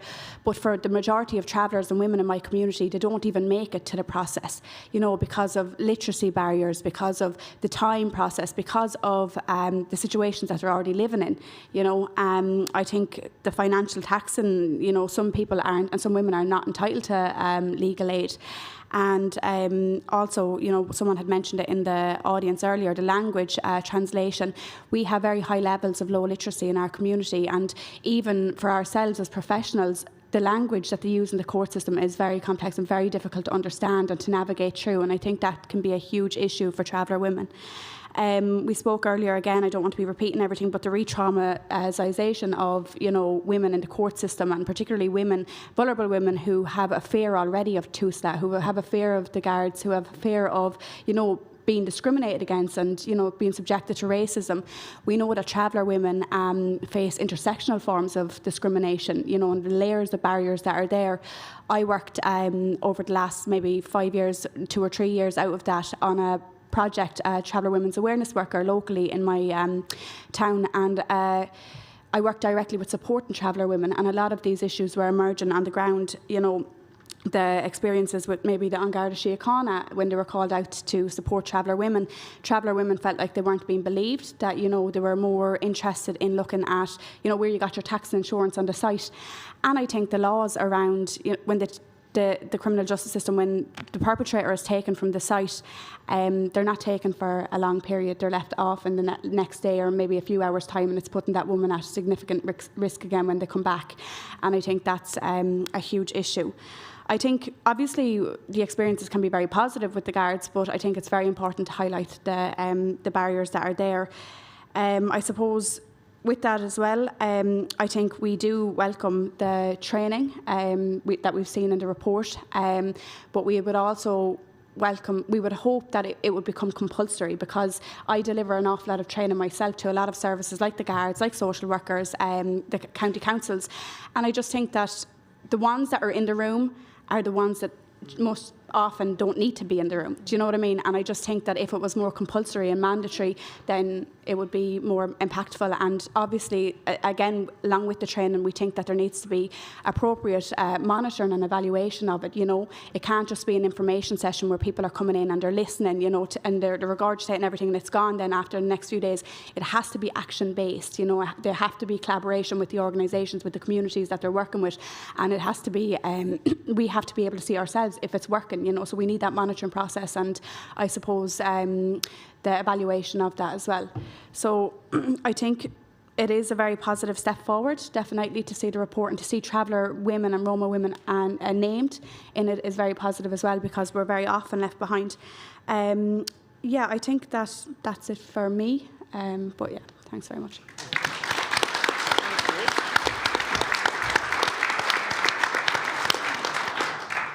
Thank you, Megan, for that fantastic insight into what really are very real challenges and barriers. I mean, accessing justice is critical for all, but it has to be meaningful. And as much as we need to reform the systems we're looking at today, we need to recognise how early the problems begin, and that it's ever before people are in the courtroom. Access to justice requires access to information to allow for it to be meaningful. So, that point is hugely well made and very important. I also very much agree with your view about compulsory training. This is also something I agree, that you're reaching the people in the room who want to be there. We need to reach everybody. If we reach all, we can really affect change and cultural change. And the evaluation and tracking is applicable to everything that we do. It is so important that we move beyond the vision and the implementation, but to ensure that we're constantly tracking the impact, hopefully the positive impact, but also allowing us to pick up on what's not working and who's not working the way they should be. And so I think that I would absolutely endorse all of what you've said. Thank you, Megan, for sharing those insights and proposals. So finally, Nolene Blackwell, who's known to you all, but I'll give you the spiel anyway. Nolene is a human rights lawyer and CEO of the Dublin Rape Crisis Centre, the voluntary organisation which works to prevent the harm and heal the trauma of sexual violence. Nolene has previously worked as a solicitor in private practice and then as Director General of Access to Justice organisation FLAC, the Free Legal Advice Centres. Nolene has been a member of several statutory and NGO boards. She currently chairs the Independent Patient Safety Council and the Child Law Project. Nolene sits on the Department of Foreign Affairs and Trade's Women, Peace and Security Oversight Group and its Audit Committee, and is a member of UCD's Governing Authority. And I think there is no better woman to finish our presentations today. Thanks, Nolene.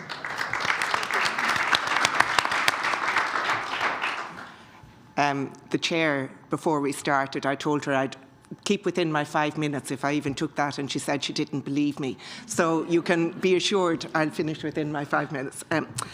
If you are, like me, a poor swimmer, you know what it's like to thrash around in a pool and to kind of gulp for air every so often.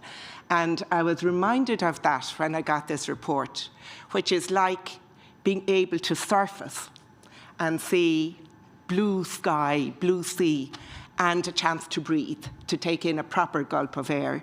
And I thank the authors for writing this report, the National Women's Council for producing it, and the Department of Justice for funding it, because it is opening a door that we didn't even necessarily know was closed, or we knew what it was, but it had to be packaged in a way that I think this packages it very well. I think what it tells us is that our justice system continues power imbalances that are endemic in abuse anyway.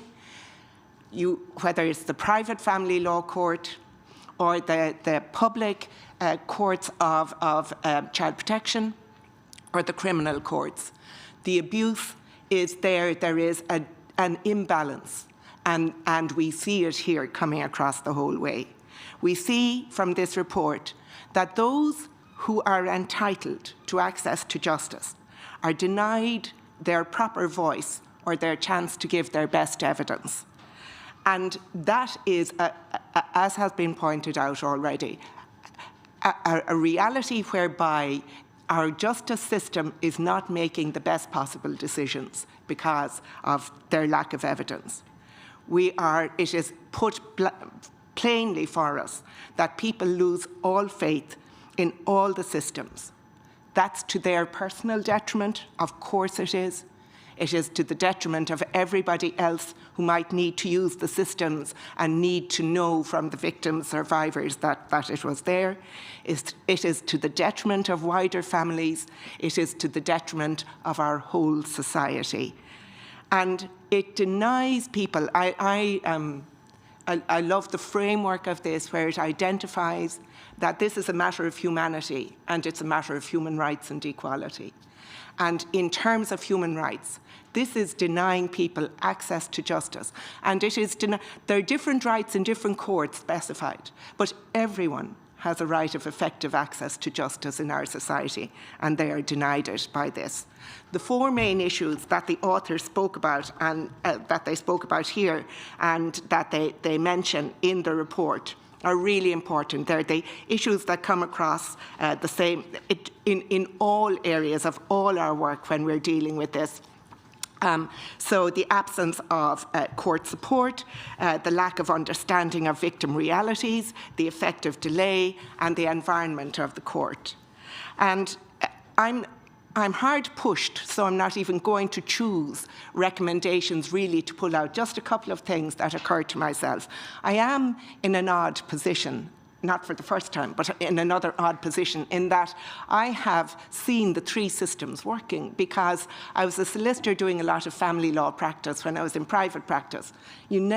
You really rarely heard about the child protection system, and almost never about the criminal justice system in that system. I mean, it's a while ago, and probably around the time I was leaving was the first time a husband was actually convicted of rape in our society. So there was that disconnect. And then when I moved to FLAC, you were dealing with the intricacies of the civil legal aid system, which was poor and very uneven in its application.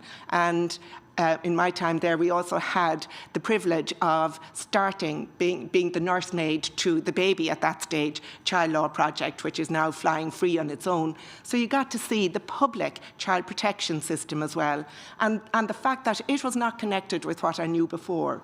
And now in my current role, where the main focus in the work has been on the criminal law system, and you see yet again where those who specialise in the criminal law system, even the best of them, like the best of the private lawyers, like the best of the public lawyers in the child protection system, they are totally focused in on their own piece of work.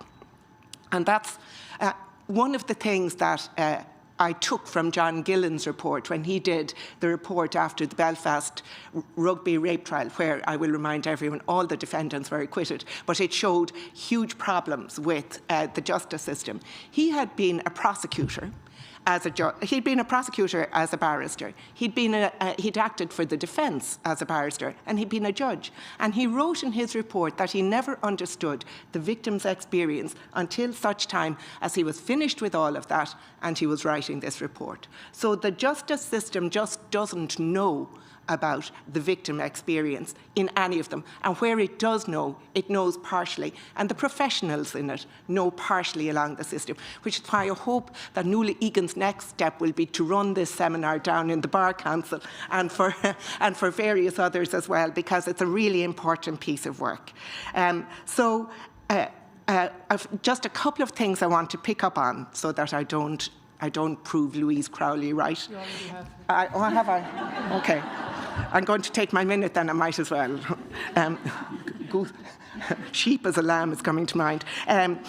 One of the things about training was that the report notes that judges need time, and so does everyone else. And no one has the time for training, and no one has the time to do the training right. So we all just concentrate on the bit we have sit in front of us to do, which is extremely important. And the minute we take our eyes off it, the politicians or the media or someone will say, it's a disgrace that they're not there when they're needed along the way. Where actually, if we took the training seriously, we would set in place a set of foundation stones that would help us all in the future.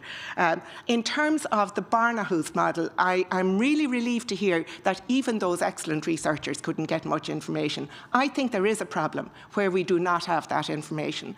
I think it is losing that element of co-design. If Declan is still in the room, I want him to take particular notice.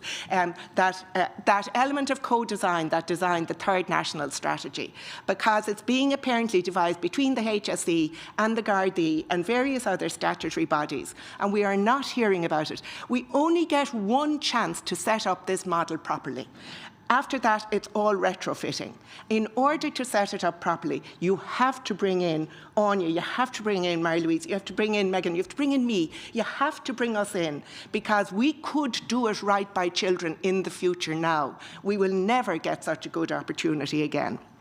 In terms of the court accompaniment, yes, that team approach is really nice. Again, I worry about people get very good at their own area of specialisation, but in terms of team accompaniment, you can have experts from various parts of the system overseen by a common file, we'll say. So that's really good. But I don't want to lose the aspect that is promised in the Third National Strategy of access to legal advice for everybody as well, as and when they need it. In terms of the summary of a judgment, that's a great idea, and that could be done pretty well immediately and fantastic. And that district violence court register as well. The in-camera rule, one of the things I notice here is in every single report I've read, I think for years, is that's a problem, but the lack of data we have as well. We do not have the data. The data still isn't being collected well.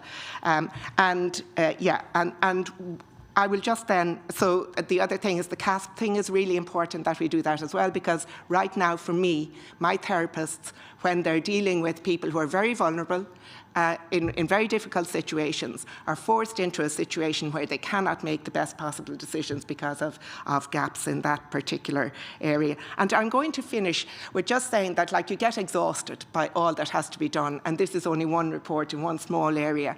And I'll finish with just a story that I'm reminded of sometimes gives me hope, Louise, and it was, I did a talk years ago down to the Law Society in Cork, UCC or something. I don't know what we were talking about, but anyway, I do know what I was talking about. I did know what, of course I knew what I was talking about. But one of the students stood up at the back and he said he hadn't paid for his expensive education in Cork in order to spend around listening to me or doing bystander education, which was in its infancy in the law department at the time. And I just thought that was exactly the attitude at the time. He didn't get a whole heap of support, but he got some. Whereas now it is standard practice. It is rolled out to all the universities. We are making progress. We are getting there. And this report and this piece of research and this better understanding we all have is part of the solution. So thank you very much for that.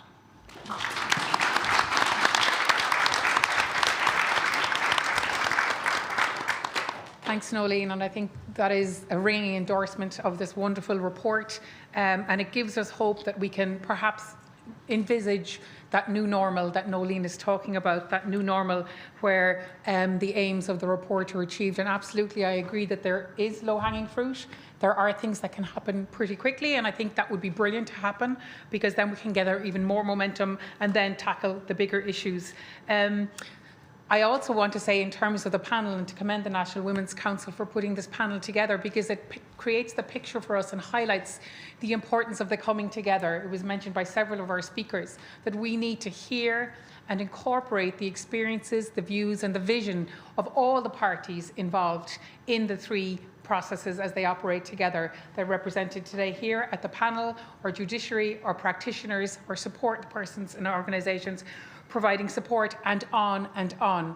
And I think that we also need to ensure that, as Nolene said, that we have access to the data, to the experiences of those in the courtrooms and the experiences of judges as they try to ensure justice as best they can. And so that is really critical in terms of not only the in-camera rule, but also a new culture around allowing access to that information, so we can have ongoing evidence-based and informed reforms of these processes. So we now have time for questions from the floor to our panellists. So I have one here, straight away. Thank you. In the middle. Hi. You might again identify yourself. Thank you. Yeah, thank you. My name is Carol Fawcett, and I was on the National Women's Council many years ago. I'm a co-founder of Silent Voices now, and I just want to commend the National Women's Council and the Department of Justice and the two authors and the panellists here today for an absolutely wonderful launch of this very important report. I'm thrilled. I'm actually excited by it because 30 odd years ago, in the National Women's Council, we were trying to get family specialist courts for family law issues, and now there appears to be a reality that this may happen. But I want to address my point to Anya in terms of the voice of the child.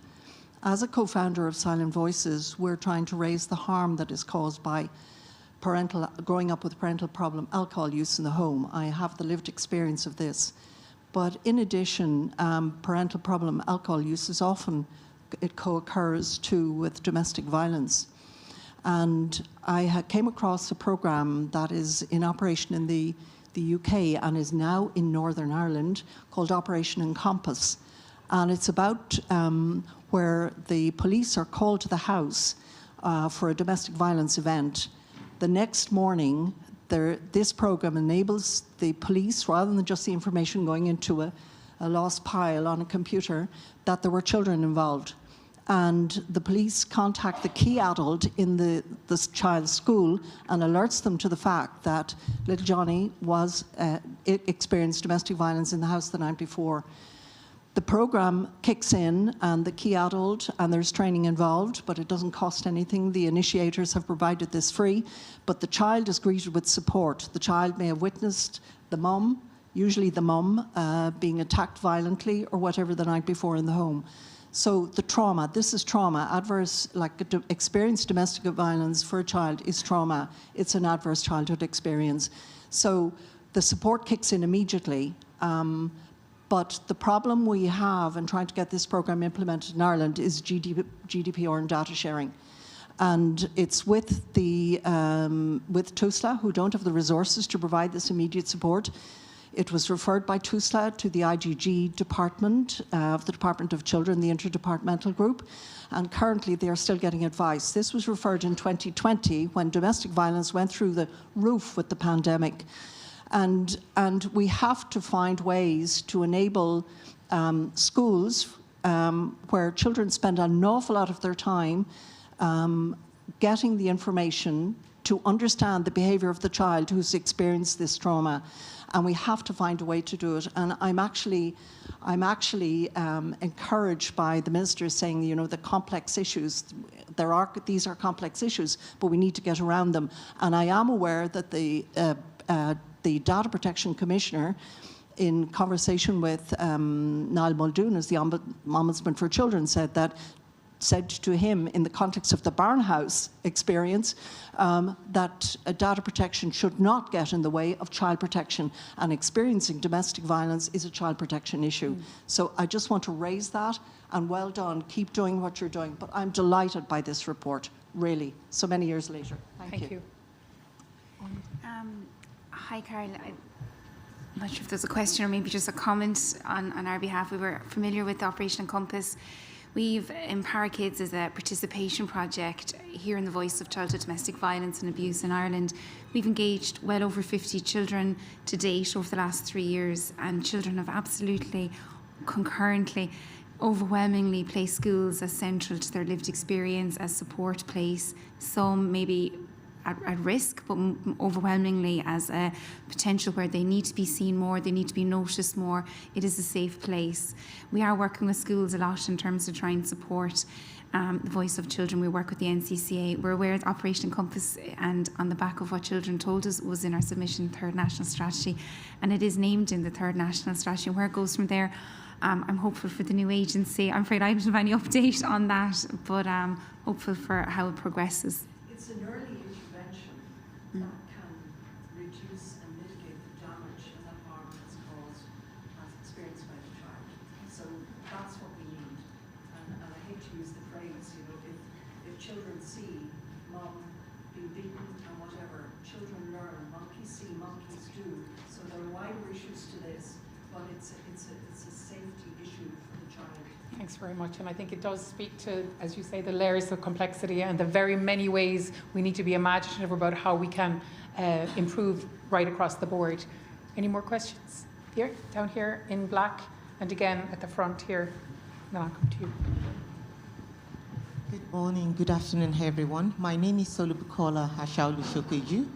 I'm a community worker and an Irish volunteer for decades, working underground, supporting all NGOs and the rest in Ireland here. I was actually thrown into the limelight when the issue of George Nkenchu's murder came up. And I realized that, you know, everybody is afraid within the minority community. Nobody wanted to support or stand in for them because of the fear of the Gardaí or what the system, they fall back out of their, you know, exposure and the rest. But I had to dare the consequences to be the voice, to stand in, you understand what I believe is right. So that will be my first exposure into the public space.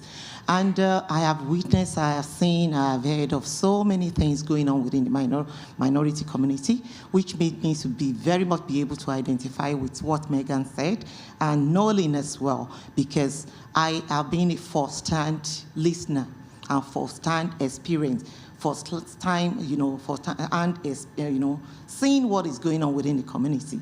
There is as if their voice is dead. Or probably, maybe I would say, outspoken because of the fear of what the fallback will be. So, which we have to look into. And at the same time as well, I believe I'm the face of the new Ireland. And I believe, you know, I really, really resonate with the motto or the theme over there is Safe, Fair, Inclusive Ireland, where interaction, integration, diversity is important. And we live as one big, happy family. And that is what I am. And that is what I believe in the future of Ireland. But seeing, you understand, reactions from the Gardaí and the way I took it up. I went wild. And maybe a lot of you will see my protest at the Gardaí Omnibus, interviews in the paper, newspapers, media, and everything, because I know I believe in what is right. I believe in justice. So, coming back to the domestic and sexual and the gender-related issue, most of the time when this incident happened, TUSLA and the Gardaí, they focus on the child, which is the major, you know, priority, but they forget all the victims, which could be the mother or the father. They are not protected in any way. So the information they have, and at the same time, Gardaí at times and TUSLA, they don't have an encompassed full content of the situation. Some were neglected, maybe intentionally, some not. But I believe everybody should be given an opportunity to express themselves. And the little bit of information disseminated by the victims is very important. A lot of the time, the important aspect of their thought, of the report, are left behind. They want to be seen as working. And a decision of a family or an individual is made by just a stroke of pen or by a voice in the court, which is unfair to the whole family, even to the child they are protecting. So at the end of the day, they are protecting nobody. Yeah, I think your point is very well made. And I am very delighted, very welcoming with what the minister said. It's a joy in my heart and it's a delight to me personally. I commend him for what he has said, and the bigger applause goes to the National Women's Council that took a bold step in order to protect the vulnerable. And my question, lastly, will be how extensive was the investigative, you understand, research towards the report that was made within the minority community? I mean the Black, you know, community, the Asian, India, the traveler, every other minority community, which I consider as being vulnerable. How deep, how well, how elaborate was the investigative before this is put in place? I will be very delighted that this report being lodged should be put into practice. Not just a report that will slip off, but be implemented. Thank you very much for all you do. Thank you. And I think that the authors of the report have already spoken to the extent to which they engaged with qualitative research in terms of ensuring that they reached all of the communities and giving particular attention to minority groups to ensure that they are part of the solution and understanding the challenges and the particular challenges, some of which were shared with by Megan and others that you have mentioned. Is there anything else the authors would like to add? Is that okay? Great, thanks. Question here. Hi, my name's Cooksey. My question is that in terms of now we have this report, which is the first of its kind, and we have the family court bill now in the second stage, it looks like there's hope for the future. my question relates to the people who are moving through the family court system now. We understand that with legal aid, if you are going through a divorce, it could take years. In that time, we have decisions that will be made based off of a system that we are all now acutely aware is not fit for purpose. I'm wondering, we have this recommendation for training in the future, but will this report be distributed to legal aid, to the Bar of Ireland and to the Law Society?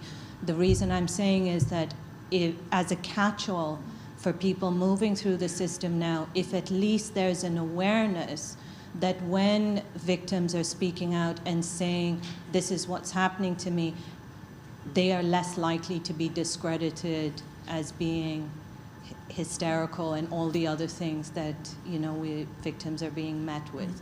In terms of the voice of the child, the recommendations here and the understanding of how it can be used really in the best interests of the kids. So I'm just wondering, is this going to be shared? And a very fair question, because whilst we have a vision for a much better approach, you know, cases are ongoing obviously all the time. I don't know if either of the authors want to, or Orla? Yeah. I mean, thanks. I mean, just to be really clear, this is a really important report for the National Women's Council, so absolutely we will be planning a whole dissemination strategy for getting it out there, but also a campaigning one in terms of the recommendations. So this will be a core piece of our work on violence against women. I mean, I think we all agree that we would love for it to have been implemented yesterday, but the reality of it is this is a long time coming, and as Nolene said, we have to do it right. So when we do look to implement it and we see all of the actions being given effect, I hope, I speak optimistically, that we do that right. But absolutely in the interim, communicating the findings of the report is, you know, is worthy and very important too. Okay, we have a question here at the front. Okay. No, you had your hand up first. I'll take you both, it's okay. No, you go first. You can have her after that. I don't know where to start. I think it's rare to come and get a report that is practical. And I think that is very good. I would like to compliment Megan, because I have had a lot of contact with Pavy Point over the years, and I think they have done Trojan work in highlighting the extreme difficulties. But what I want to point out is, let's not forget the women who are on the streets. I work with people who are homeless, and their physical and sexual abuse is beyond description. It is impossible to get them to even accept that they have a problem. And it is very, very difficult. And I think if you're talking about training, we must talk about doctors, we must talk about ambulance men, we must talk about nurses, because very often these are the people who meet people in their very vulnerable situation, but also if they're aware enough of the difficulties that poor person is having, it might be the first step to getting them to avail of help. I don't have any solutions, because based on my experience of working for many years, it is extremely difficult, but we mustn't forget these women. And also the men. There are men who are being sexually abused. There are men, the physical abuse on the streets is quite appalling. So let's not forget people, because it could be any one of us. Thank you very much. I think the point about all of the people who have the potential to be a first responder is really critical. You know, the obvious ones are the judges, the lawyers, but I think you're absolutely right, and it is that first interaction which can make the difference in terms of really being able to support somebody and bring them along. So thank you for that contribution. Hello everybody, my name is Beverly, I'm from Ballymun. I lived for 16 years. I tried to make change like everybody else in the room. I went back to college, got a law degree, got a master's, did the Istanbul Convention. Well, my question is about, unfortunately, when people involved in having to deal with children and so on, all the different guards, accountability for people in positions of authority that do wrong. My question is about that. If we can have no accountability for people that make serious mistakes, I'll give it one little example, but I probably have a million examples, but one particular example would be my son was a witness to his father attacking us, And the vanguard in question, who was a trained specialist, got my son, who was 12 at the time, went and did the interview in the perpetrator's home and specifically told the perpetrator to stay in the room while the child done the interview. Now, the woman in question was a vanguard and she was a trained child specialist. Only God knows why she did like that. I'm not going to go into the long version where I think the guards worked against me. I've been challenging the system, making complaints, going to GSOC, going to the ministers, doing everything for a long time. But my question pertains to people who are not held accountable. If there's no accountability, there can't be real change. And women like us, who are the survivors and the victims and the usual thing, oh, she's crazy, she's emotional, she's hysterical, she doesn't know what she's talking about. I'm an educated woman, I've lived it, I've learned, I've walked it, I brought up a fine son who's not abusive to women. But when people in authority get away with committing crimes, breaches of fundamental rights, now, never mind me, I'm an adult, I can take it. But children who have to live with that. And my son always said, I'm not afraid and all. Now, thankfully, my son has a good relationship with his father, because I never deny him his father. But when people in positions of authority do wrong and there's no accountability through the structures that are put in place by the state for accountability, and people like me who are the victims are disregarded. So that's my question. I don't think it's... And I'd like to thank everybody for your input, because I really had a really good listen to you all. And we'll just keep on flying the flag.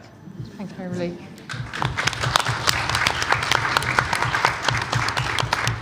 Thank you for sharing your experience. And I think that today is testament of the point that we are on this really long journey. And as much as we have identified so many problems today, you know, we have come from where it was far worse. I mean, Nolene, you mentioned 1990, when it only then became a criminal offence for a man to rape his wife. And so I think as much as we have to do, it's going to sound like a political party now, we've a lot done, but we've more to do, quote unquote. So we have come from a worse position. I'm not discounting what you went through for a moment. So, you know, the guards have owned up to their shortcomings over the years, and we have seen in 2017 their new policy, which in turn has been, you know, enhanced. It still has more to do, but we now know that there are dedicated units, you know, in every area of the country, and we very much welcome that. But there's a lot more to do. Every guard, it has the potential to be that first responder, the person speaking to a child who has witnessed domestic abuse. So I agree with you in terms of the need for ongoing development and to further our journey down that road and keep going,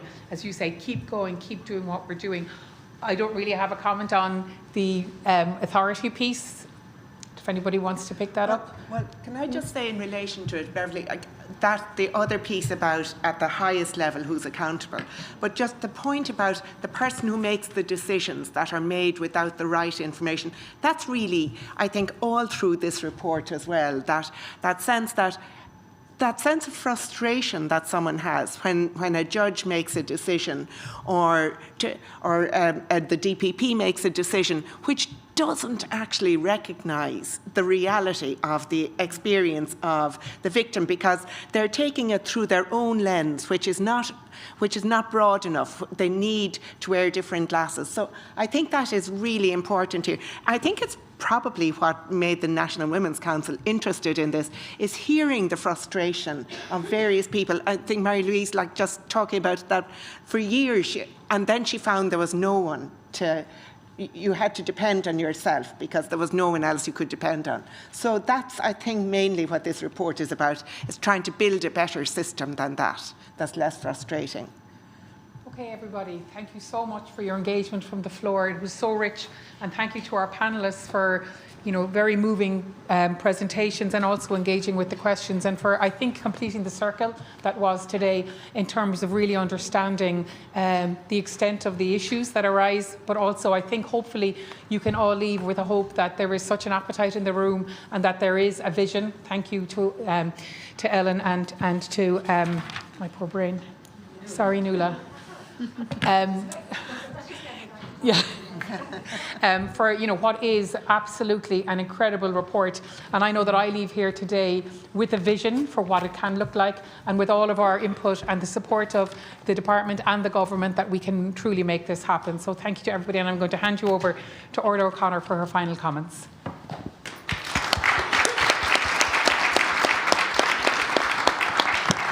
thank you, and I'm not going to keep you, so I just really want to thank Louise for chairing and for the panel, and absolutely the National Women's Council will be back in contact because we see this as such a core piece of work in terms of how we can carry forward. So thank you to all for being here. Thanks.